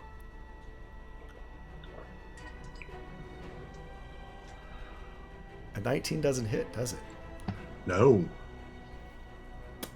You see lash out from Ryan Talley where that piece of magic was sort of embedded in its hilt. You see this whip like energy of solar energy comes slamming out from it, trying to wrap around your head, and it does not grab on. You are able to deflect it out of the way, and Pull up Lyle, swing it around, and actually cut it with the shadows. And you of see Lyle.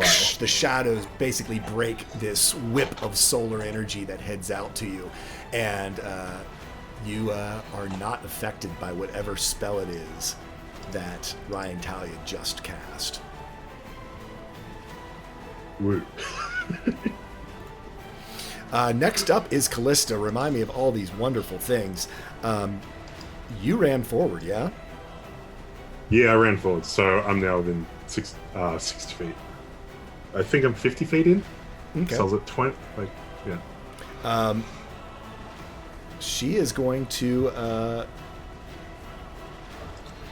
raise up Ryan Talia, and you see these flames of radiance basically engulf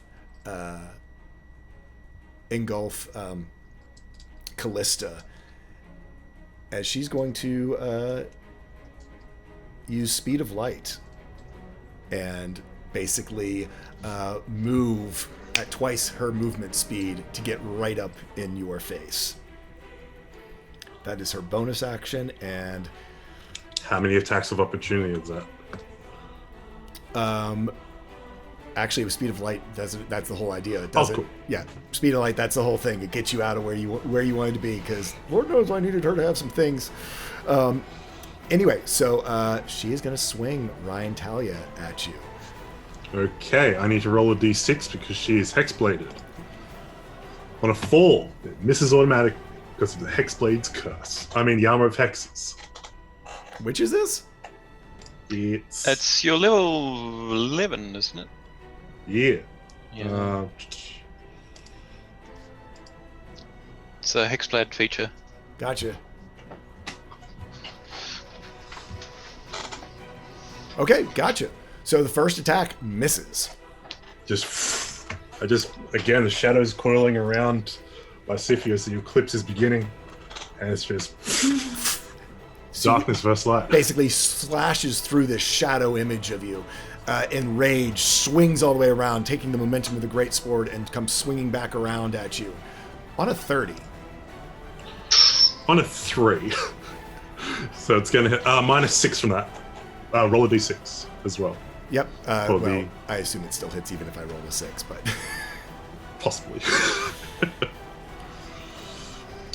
on a 5, so on a 25. 25, it would hit even if I shielded. Okay. So,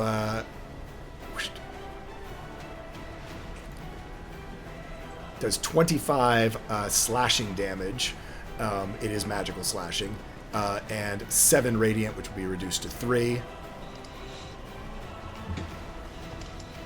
And She, for hitting me as well, she also takes 25 radiant damage from my Starlight armor.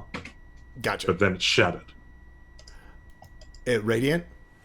Yes. Did you see So I'm guessing the she's- radiance explode? It has no effect. Yeah, I was expecting that.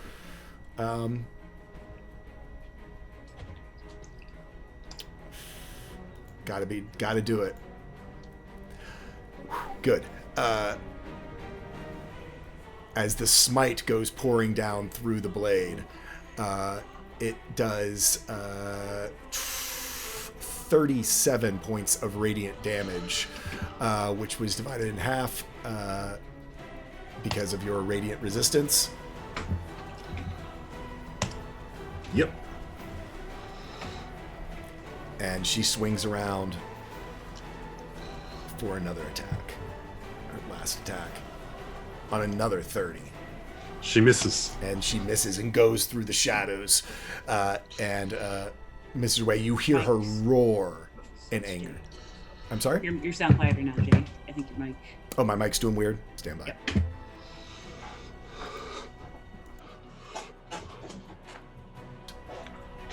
That Still better? sounds muted They for come some back? reason. Still weird? Stand by. Still weird.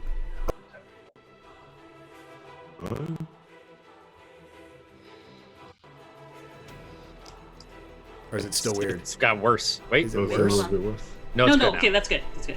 Good? Good now. Yeah. Yes, Yeah. good now. Yeah, no, it's something with the plug. Let me know if it goes weird. My connection's bad. So just goes through the shadows, and she does not connect. Ryan Talia has used all her legendary actions. Yeah. Good round. Adolo, you are up.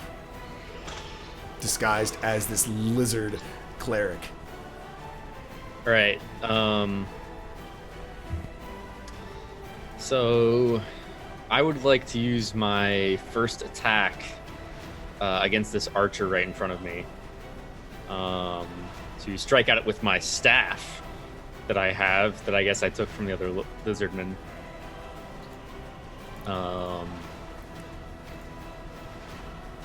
That's a 13 to hit. Oh, you're using the lizardman staff? Yeah. Okay. Does it count as a quarterstaff? Well, it's magical, so stand by. Oh. It is highly Those magical. things. Oh. Yeah. Cool. I don't know if there's a way for me to give you, because I left this one in D&D Beyond because I thought I was going to be rolling it. Natural of the Magi. Oh, actually, also on her turn, she should have taken another 3d8 points of radiant damage. Oh, yep. The archer, yeah. Or with the wisdom save, I guess, but yeah. Also needs to make an intelligence save versus the synaptic static. She wasn't in the synaptic static. Oh, because sorry. Callista I was does, though. talking about Callista. She gets, Callista does. yeah, she gets to save. Well, if she came to you...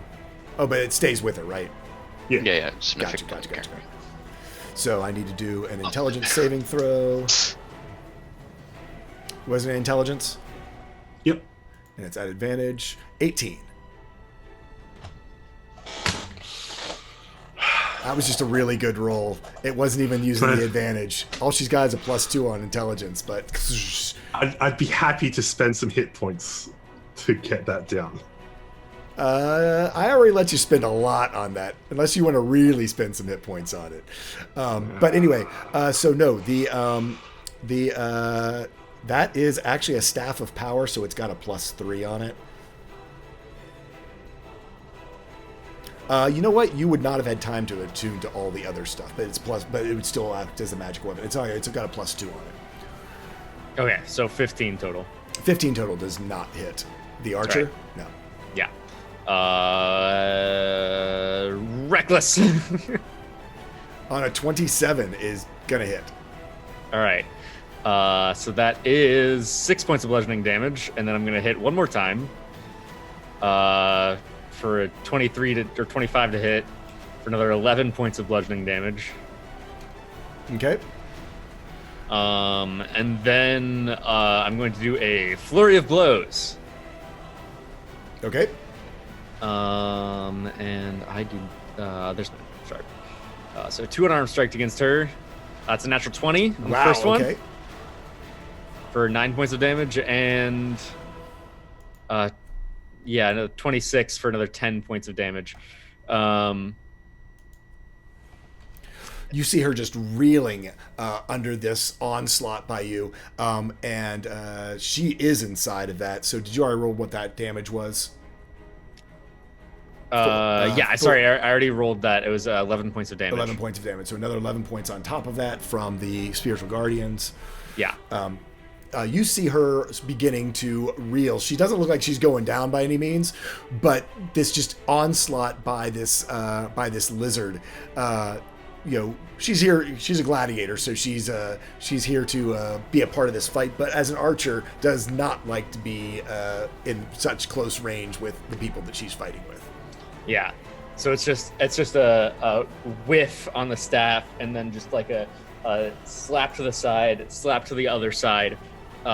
Kick, and with the last unarmed strike, I'd like to add another. Actually, no, I'm not going to do a stunning strike. But because I used flurry of blows, I can disengage for free. Yep. And I would like to run away. As she lifts up her bow for you to try to take a shot of opportunity, you knock it away as you go charging back across the field to get out of close range, I guess. Yeah. I have 70 feet of movement. Is that enough to get me behind Callista? Certainly is. Cool. as you enter into her range, you see her sort of take note of you, and you can see a bit of her eyes dart sort of towards pretty good set of wounds that she's sporting right now from the hits that she's taken. Thinking you are a cleric.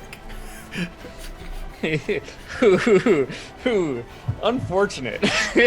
Oh yeah, just sure. I'll heal that. Inflict wounds. Oh, if only. And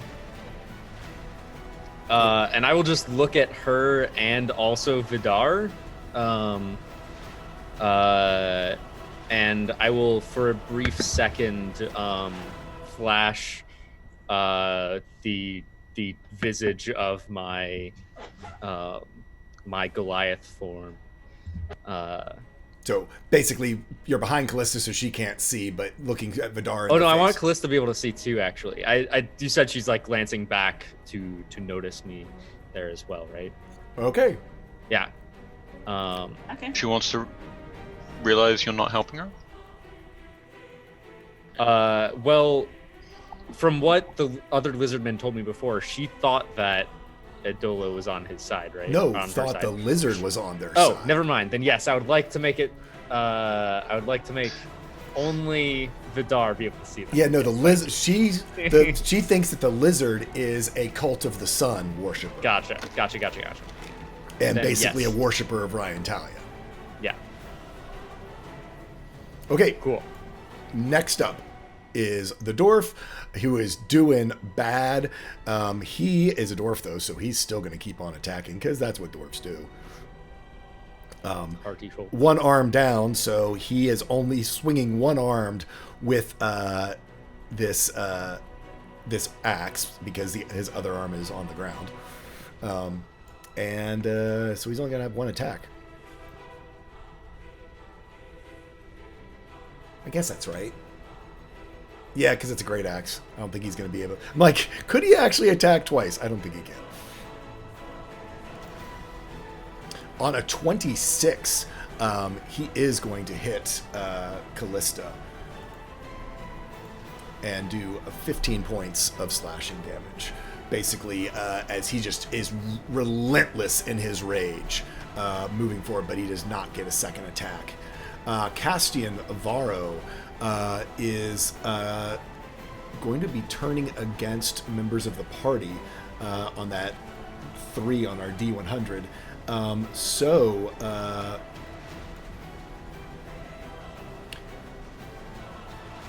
What is Castian going to do? Castian is going to, he's blade singing. Oh, I know exactly what's going. He is seeing Luck sprout the wings. He is going to use his singing blade to try to, again, get to Luck before Luck takes flight. On a 22, you have your shield up? Not yet, no. So Okay. That's So gonna hurt. That's 23 slashing. It is magical. Okay. Yep, I assumed. Yep. And he does get an extra attack. 25 Yeah. for another 22 points of slashing damage. Okay. Fine.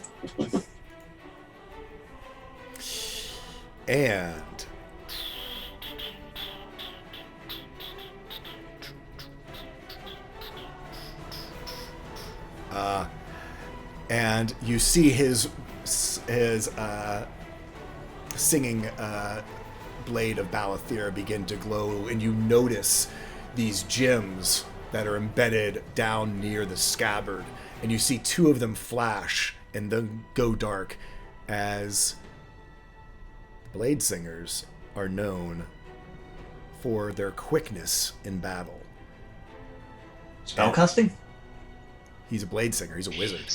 I know that, but spellcasting? He is casting a spell. Good. Haste. So Okay. I'm gonna I'll let ask you. him. Yeah, you can do your reaction. Yep. Yeah. We'll hit him. We'll hit him. Oh wait, no! You I get to re-roll roll. You those. get to re-roll ones. On a 19, give me a second. Blade Singing gives him a bonus to his His AC. intelligence. Intelligence. Equals his intelligence bonus. modifier. Is it? It's ridiculous. Yes. It's ridiculous. Oh. Wait, no, but I think I've already put it in here. Yeah.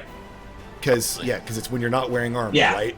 Yeah. Light armor. Light armor, which he Yeah. is wearing his leather, because it's leather plus his dexterity Plus his own. Plus Yeah. his intelligence. plus his intelligence. Yeah, it misses because he's got a 4 dexterity and a 5 intelligence, even though it's just leather. Ridiculous. Can't believe I rolled a 7. Oh. Freaking Yep. Blade Singers, man. Yeah, so he's got like 22 Alright. AC. But I need you, as those 2 crystals go, he spends 2 sorcery points. And I need you to make me, I believe it is a constitution. Stand by. Oh no, we're No, in it's a trouble. wisdom saving throw. Yes. Damn it, it's a wisdom saving throw. And I have an advantage on this. Because he's within 5 feet of me. He is within 5 feet of me, right? Oh yeah, he's right there. Because he just hit you with his swords twice. Double 19s, the spell save was an 18. And you are not polymorphed. Laughs in high wisdom. No fun at all. Anyway, so that is that. And it actually goes right into your turn, Luck, as this battle is unfolding around you between yourself and Castian. Your wings spread, him trying to stop whatever you might be planning. I'm going to spend a healing die. First things first. So 9 healing. And then this plan's slowly becoming more and more like I may regret this very quickly. That's what makes it D&D. I know. And then we're going to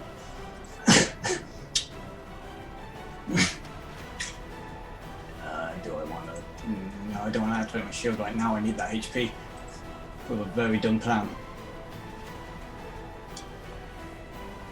Yep, we're doing it. Alright, so without disengaging, we're charging Ryan Talia, and we're going to not grapple Callista, but grapple Ryan Talia. Okay, so he gets a attack of opportunity, I assume. Yep.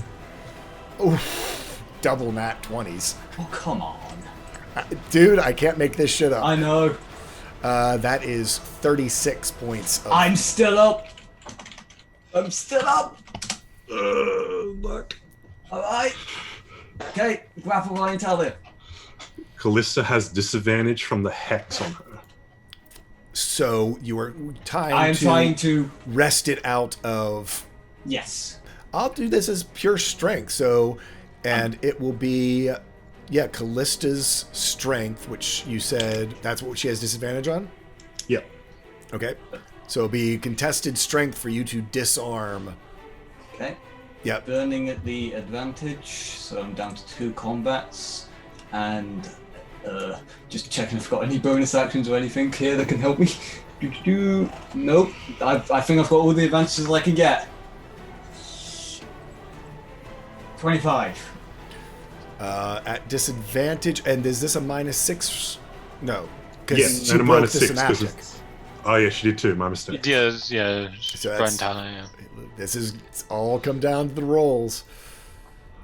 At disadvantage, for her normal roll, a 29. Her disadvantage roll, a 23. Describe to me how you wrest Ryan Talia out of Callista's hands. He reaches out, his sort of pickaxe kind of flings across the floor, sliding, as he just reaches out, grabs her, and just looks and goes, "I'm so sorry," and just pushes her off and pulls it back. Okay. You push Ryan Talia away while you hold. Push Callista away while you hold Ryan Talia. Callista goes back like 10 feet, and you're standing, Golden Wings, Ryan Talia in hand. I'm picturing that correctly? Yep. That's fucking cool. That's very cool. As we get back to the top, Vidar really you, Axel, hear the Iska explaining to you in detail about what is going on. That there's something strange happening at MIMS. Iska, Luna, you all are walking right by the perimeter of MIMS, and that's when you hear the screams begin. You see Gabriel and his pack of druids from the zoo, the archdruid and the people who are doing it, come galloping out as though they are trying to fend off something that is happening. And you see them first begin to float up into the sky. There, at the stadium, you begin to hear murmurs among the crowd at first that then turn into screams as around you see amongst the crowd, one by one, people in red robes struggling, screaming in terror, begin to float into the sky. Axel, from up on top of where you are standing, you can see down in MIMS Fairground, you see people begin to rise into the air. Luck, you hold Ryan Talia in your hand, and you watch as it fades from your hands. In Vidar, you hear the laughing again. I've been here for centuries, brother. You think I can be the patron to only one person? Can I stop her in any way, shape, or form? It is basically just a packed weapon disappearing out of Luck's hands. Axel, roll me a perception check at advantage because you're on the high ground. Yep.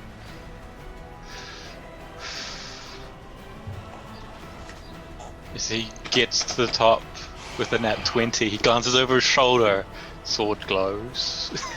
Axe glows. You look down, and where before it was invisible, and actually, Iska, as you walk by, you see this too, because with your true sight, you see a wizard in navy blue robes with jewels around her neck and around her wrists. This is someone, Axel, you recognize. Iska, you do as well. This is the High Enchantress that you met back there. The High Enchantress that Cilia identified as the leader of the feeders at Moss Hollow. She is striding through MIM's main thoroughfare, and in her hand is a dagger that glows like the sun.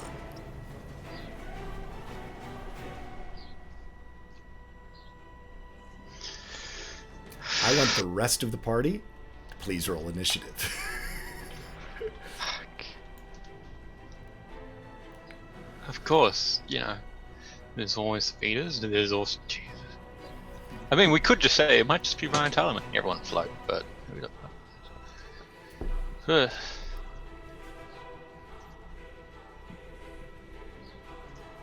Oh no, Axel. Token. No, Axel, no. Make sure you click on your tokens, everybody. Yep. So, I'm just going to use a luck die for that. Guess I might as well. Oh, Iska, Not much better. I need another perception check at advantage.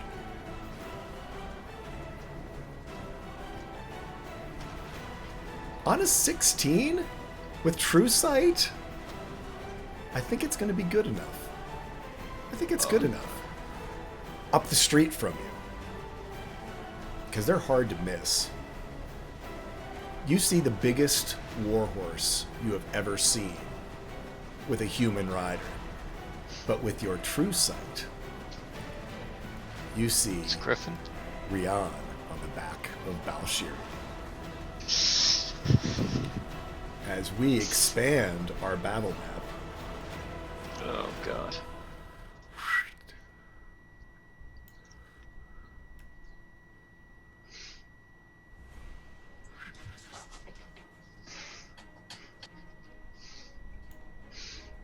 Is the meme I'm about to head out valued here? 'Cause- It's over, Enchantress. I have the high ground. Bible. as the shit begins to truly hit the fan, Yeah, it's like. here's where we are going to transition a little bit. As this is insane. In order, we're still going to use initiative order. We're going to transition to more of our percentile dice rolling of what you want to do. As basically all hell breaks loose at the Conclave. Start off with Vidar. You see Ryan Talia disappear. Lyle says to you, "It's not her.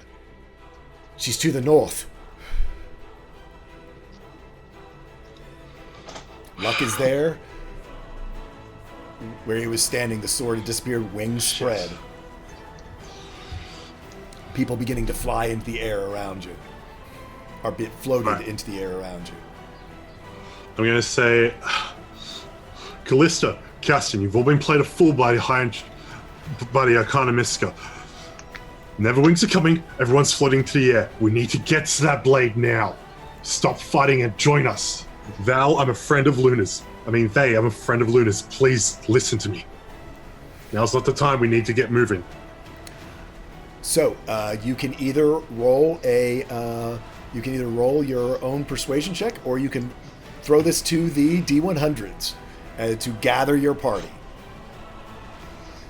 I want to gather everyone who's fighting right now. I'm going to use my own dice. I'm going to make my own roll. I'm going to use an advantage on it as well.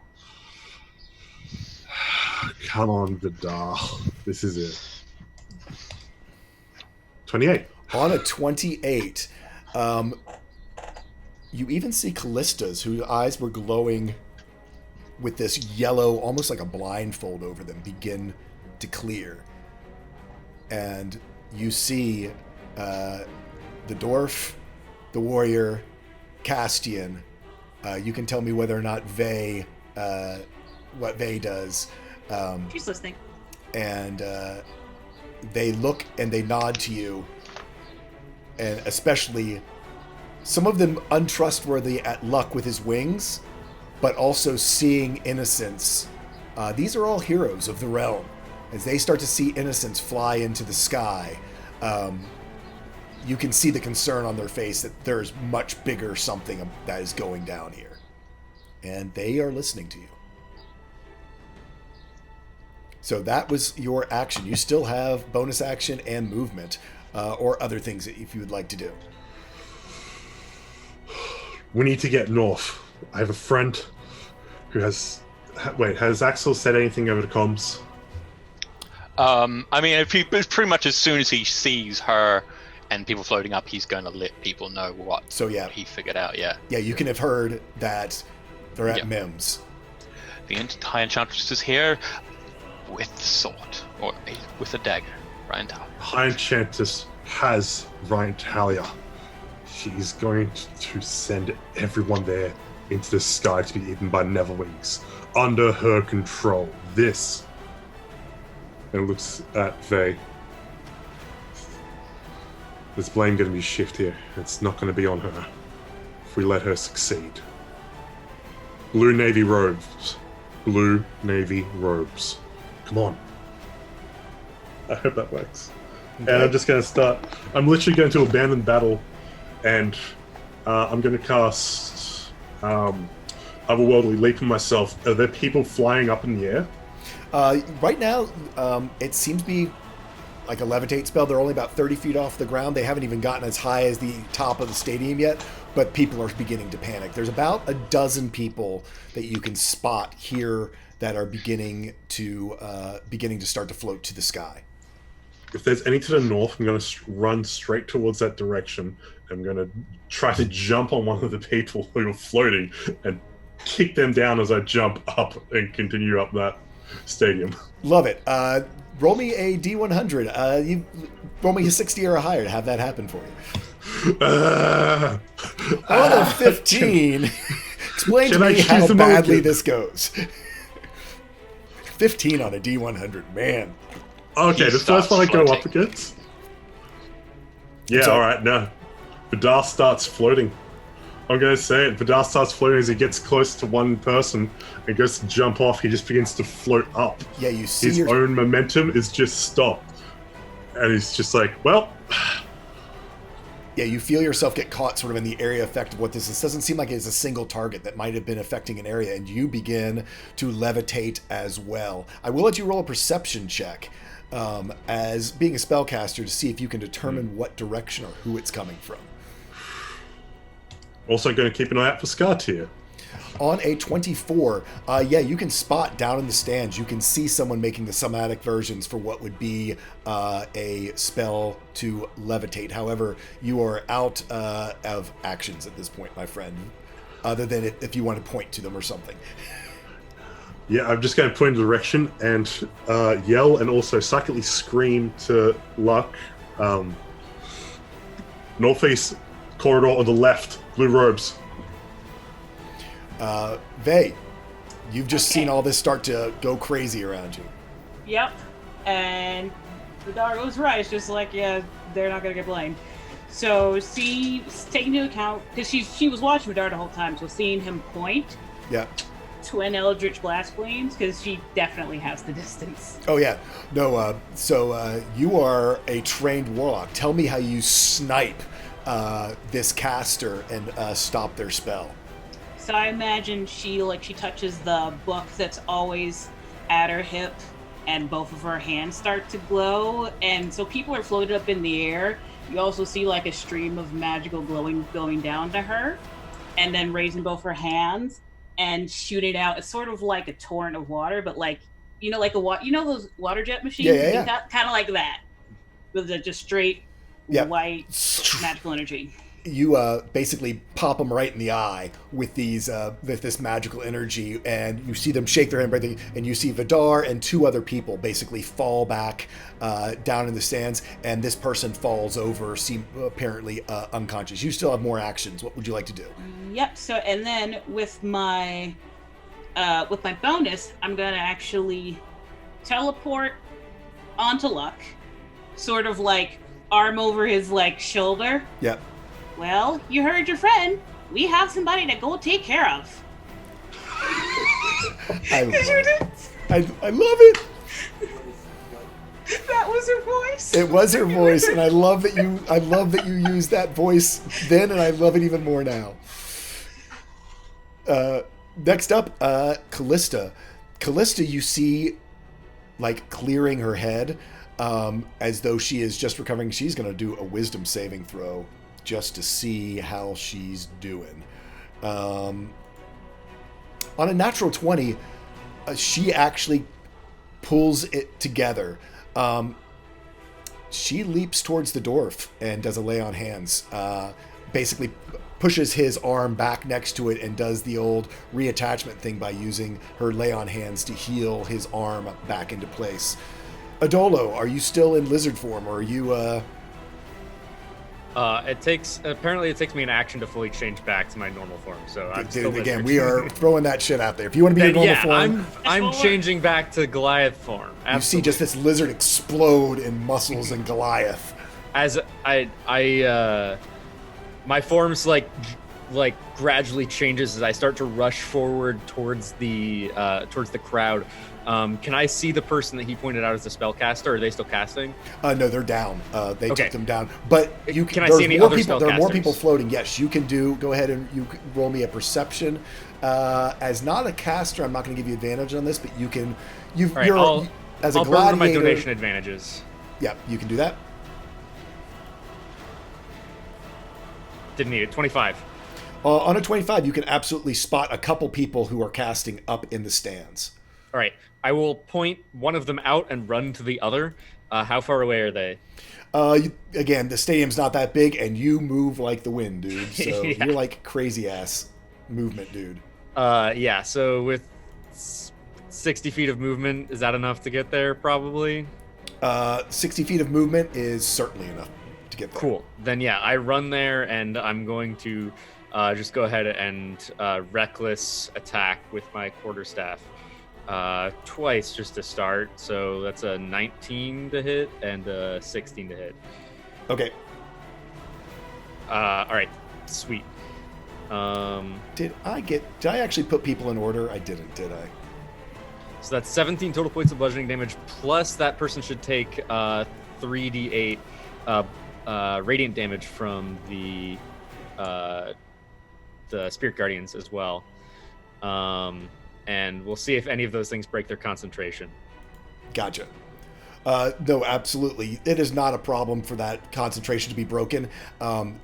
These are mages. They are not super high level mages. They work on stealth. They seem to be more about casting than knowing how to fight or defense. And you are able to basically just knock them down and throw them down the stairs doing barbarian ragey stuff. Sweet. Both of them? They are, yeah, you can get both of them. You can get two Sweet. of them. So, Yeah. I just want to I just want to whack both of them as this radiant aura is bursting around me, and I want to look down at one of them as I knock him to the ground, and just say, "You think you worship the sun, but really, you're going deep, deep into the earth after this." So cool. So I completely messed up the entire initiative when I just sorted it. So, yeah, I'm not going to worry about it. So, next up, at the stadium, let's go ahead and go with luck so we get taking care of folks at the stadium. I need a lot of healing. So, we're going to solve that issue by healing myself. So, bonus action, I think I've got a greater healing potion. Yeah. So that's 4d4 plus 4. Ooh, stand by. Red 5, stand by. Yep, no. As you start to, having staggered and this gone away, you see Adolo, a second Adolo, sitting over in the seats by the Radiance, over by. I'm sorry. So I'm reading two things at once. Sitting there in sort of the bullpen, seeing you staggering, having just gotten the sword away and sort of changed this battle. Also, being from the southern continent, does not seem to be as concerned about the wings as other people are, and casts heal on you. Runs out and hits you with a heal. As he runs out and Adolo turns back to Ondolo, you see him turn back into a lizard man. As you now see Moldarian, the lizard man, running out onto the field. I'll question it later. Yeah. How much healing? It's 70. Oh yeah, just straight up heal. Yeah, Heal. that'll do Flat out heal. That was what he was, or that's what Callista thought she was going to get. Alright, 91 HP. Nice. Cool. It's sad that heal doesn't even put me on full HP. But I will then Okay, I still have my action. We've still got spellcasters around, haven't we? Certainly do. All right. Let's go find some. Roll me a perception. Or if you just want to do a D100 for actions and such, you can do that as well. Actually, I can fly. That's an advantage that. Oh, other absolutely. I'll say that you have advantage on that perception. That's why People... No, they what I'm teleported to thinking you. is, what I'm thinking is, I can stop people levitating. Period, by killing them. Or is there anyone in a danger zone of floating, or is it just Doesn't kind of... seem to be yet. Okay, then we'll You don't focus know on a whole spellcasters. lot about where the danger zone exists, but you don't see. No one's getting ripped apart or anything. No, I'm getting yet. to it apart. Okay, yeah. So then we'll focus on spellcasters. So yeah, you see down in the down below 2 more people who seem to be making the actions of casting because fuck magic. Oops, sorry. Darn it, I'll pay. Because Luck. He spent a lot of time in the no think zone, but he knows what spell casting looks like. Oh, good, especially because you've got your mage killer. Yep. So tell me how you knock out these 2 mages, Mr. Mage Killer. It's that fly up, sort of slow descend, turn it into a walk, grab them up, and he still can't bring himself to. He doesn't know these people, so it's not going to be a straight out kill. He just bangs them into the wall, knocking them out. Boot to the head. Yeah. So yeah, you give a couple more a boot to the head. You do not see any more people here casting, and it doesn't seem like there's any more people who are floating in this inside of the arena at this point. So have all the citizens just fallen to the ground? Pretty much all the citizens have fallen to the ground. You hear a lot of groaning and mass panic beginning to ensue as they are still very wary of the fact that they were just made to start to go into the sky, and you see all these eyes skyward, concerned about what comes next. As we leave there, I need to roll a You D100. will turn to Vey and go, find me more people. There's got to be more people in these robes. You've got something for that, haven't you? You're rather bossy, but yeah, I can find them. I promise you. It is. It was. Nice golly, Mr. Willikers! Yep. I love her so much. I love her. She's great. I've missed her. So next up, we go to we're gonna go over to Iska and Luna, who are currently in the pseudo custody of the Arcana Mystica. I'm hoping some other things take priority here, though, of this pseudo custody for selling knockoff robes. But I don't know. That's just me. Anyways, Luna, you have the higher initiative, so you want to lead us off? Oh, yeah, true. I mean, so that's just happened. I assume. Well, I guess. Quick question: can I quickly assess? Are they surprised at all, or the people who arrested us surprised at all by what's happening, or no? They start hearing the screams and they start looking around. They probably very much loosen their grip on Iska. And basically look at each other and it's like, we should head back to see what's happening. What's going on? Luna's just gonna grab one of them by the collar. What's going on is the higher-ups in your order are going to kill a bunch of people. So either you muster the courage to help defeat them, or I put you down right here. Roll me an intimidation with advantage. Please be good, dice. Why the hell is this person who was selling robes Oh. telling me what Can I to use do a now? luck die? You can use a luck die. Okay. Come on, game. On There a we dirty go. 20. As they were already wary of you before.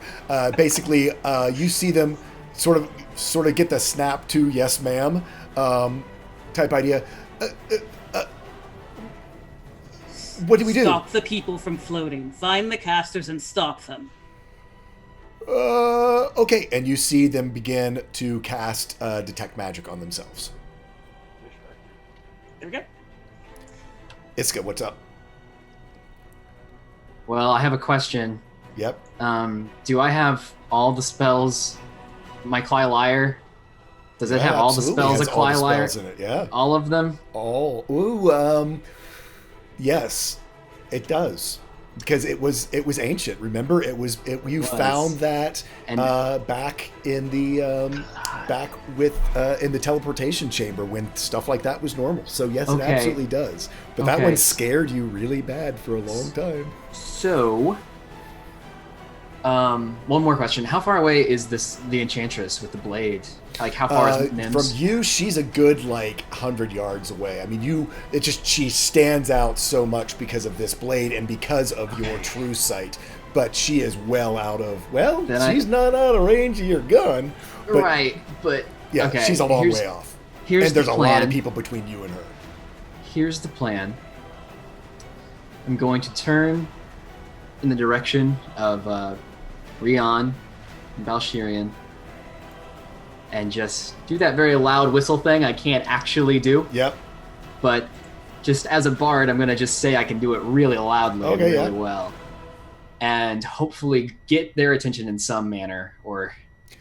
Yeah, absolutely you do. I mean, that's, they know that something's going down. They had heard from you about the dangers of the Arcana Mystica. They are very aware of them themselves. I just nod in the direction that I'm about to head Yep. towards the Enchantress. I take the Clylyre and I cast Fly on myself. And as Iska's feet leave the ground, she grabs the Hound Tongue whip, which can be converted to 60 feet of rope, Yep.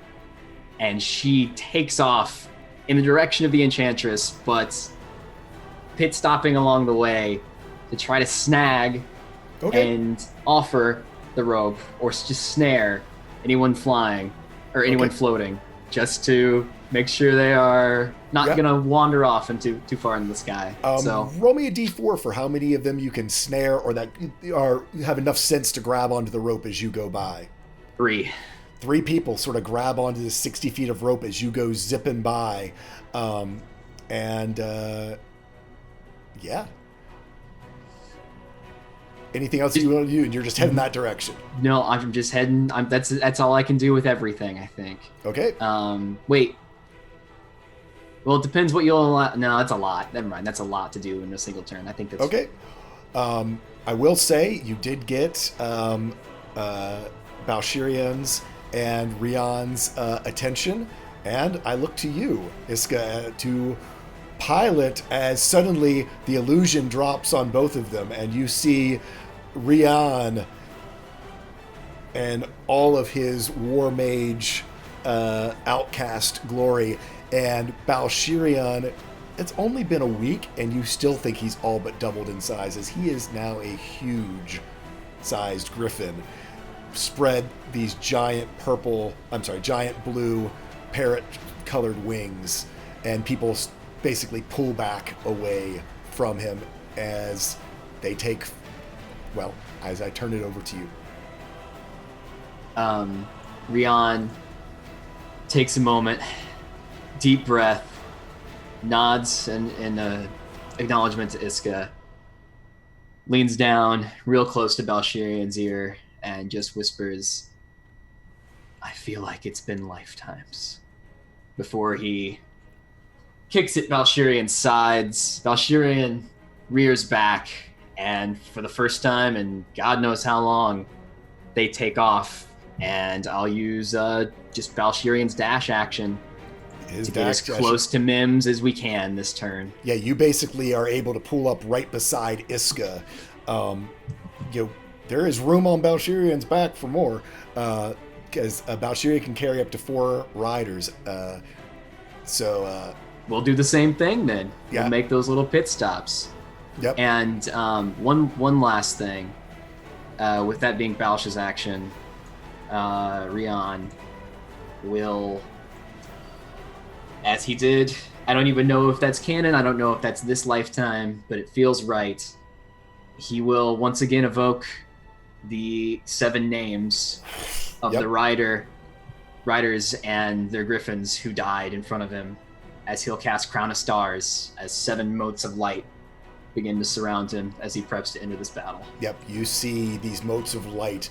The point of light basically the eye of 7 griffins as they go around, these sort of spectral shapes of griffin, the brightest spot being the eye of the 7 riders who were a part of his squadron that were lost when the sky was taken. Axel, as you stand atop, up here on top of this basically crow's nest, your vision comes back to you. You seeing Balshirian lift off into the sky and basically go flying by you. What would you like to do? He's going to stick to his original plan, which is he will fish out a void-touched finger bone that Celia provided him. He will scribe the insight rune on it, crush it as he casts Detect Magic. He is trying to basically Assassin's Creed Eagle Vision all of the casters to pick those out in a crowd. Like spotlights. And roll me a D100. Let's just see how good this goes. Or how he also will cut himself as well to provide blood to the rune as well. So you don't need, if you're gonna add blood rune to this, you watch as these casters don't just light up for your sight, but begin to glow with an actual light as they are there, almost like spotlights shining into the sky. Iska, Balshirian, Rian, look down. You can see these glowing people. Luna, as you have threatened these these people, you can look down now the whole causeway here of Mims and see these other 7 red-robed figures making somatic components. Meanwhile, you do see people lift another 30 feet into the sky as time is passing as this is going on. I think I've hit everyone and all the NPCs. If there's anyone who I forgot, let me know. Back at yeah, so he's not got time to cast the spell after that, I'm presuming. No, not after that. Yeah, yes, but he's going to grab Saxony plates as well. Just, he's up there, he'll go and grab her. We're getting down. Yep, and you were able to dash with stacks all the way down. Back the other competitors there at the arena, you see the warrior, the archer, basically begin to look towards the sky just in case something might show up there. The dwarf is being healed. Modola was healing others. I think we are good. Let me get this actually in order. And I have a question for all of y'all before I do this next thing. We are at 6 o'clock. We can stop and pick this up, or we can go a little bit longer. It depends on how epic and quick y'all want to make this. I am fine to make this quick storytelling. I can do probably 30 more minutes, but you guys are free to continue playing or whatever after, if that's what people want to do. So it's completely good to go. I have plans for this afternoon, so I would prefer to stop here. Okay. Yeah, that's I think maybe we should. Okay, then let's stop. So we've got more time because I don't want to rush this. I do And honestly, this is a pretty good stopping point because it's going as bad as possible, but also we got a shitload of cool people now. Yeah. So let me finish this with the finishing piece. That's what I was waiting. Just wanted to see whether we were going or not. Iska, Rian, Balshirian, Axel. You all have. Is that everyone who's there? Luna, you're a little far away still, but the others, you can see this. You see the Enchantress pull out Ryan Talia. And you see her make this arcing motion across the center of this fairground midway. And she makes it all the way around in a circle. Oh, no. And you see it crumple as she opens up and you look through into a familiar space. You see the Twilight Bazaar as she has ripped her way into Mim's sanctum using Ryan Talia and her magic. Vidar, you hear in your head, actually all of you hear in your head as she speaks to the Lysithea, Ryan Taya's voice. Did you not hear him, brother? Did you not know you aren't the only one who was reforged? Our brother, Von Malak, his last wielder, was a glyph-scale dragon. And when they were in their dragon form and sacrificed themselves, became one with their bone and marrow, and through the actions of this Eladrin, half-demigod, our brother is reforged, and I'm here for him.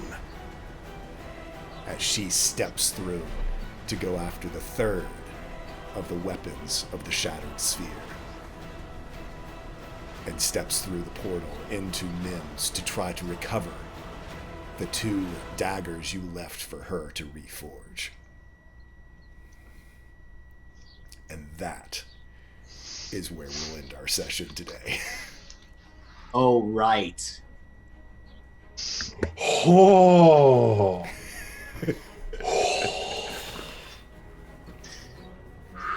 Well, shit. So, Race you to it. I was going to say, I bet Mims got some defenses, but there's some shit going down. I will Anyway. give my constitution score for to get through to it. So, let's go around real quick and let people know where you can find them out there. Hope you guys had a great time. Thanks for all the donations. I know I didn't jump or acknowledge anyone in chat because I literally had a bazillion things going on. Hope you guys had fun. Let's hear from our players. We will start off with Good Guy Pie.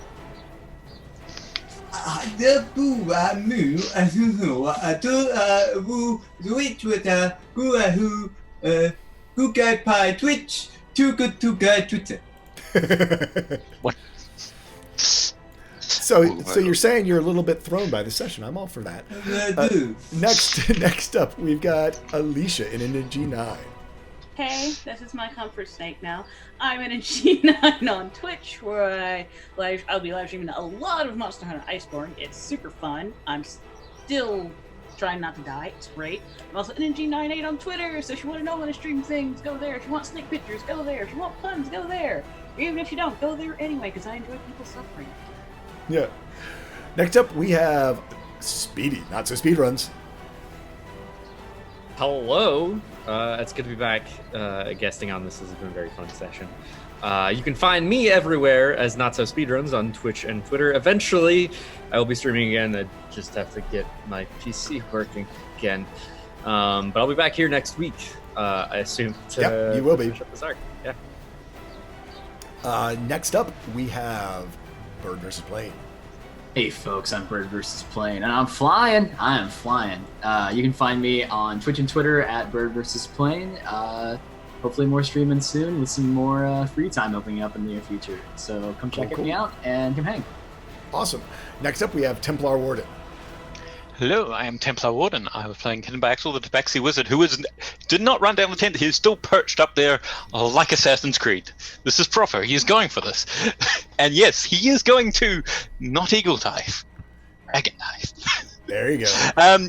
Yep. So you may find me anywhere on the internet as Templar Warden. You may find me on Twitter at Rainer Templar. You may find me, of course, and all of us in the Discord, which I think I actually have to get the new link because the one on the chat works. But you can catch us there where we talk about anything. There are community people and chats and generally all sorts of things. I hope you're enjoying the session, guys. I am.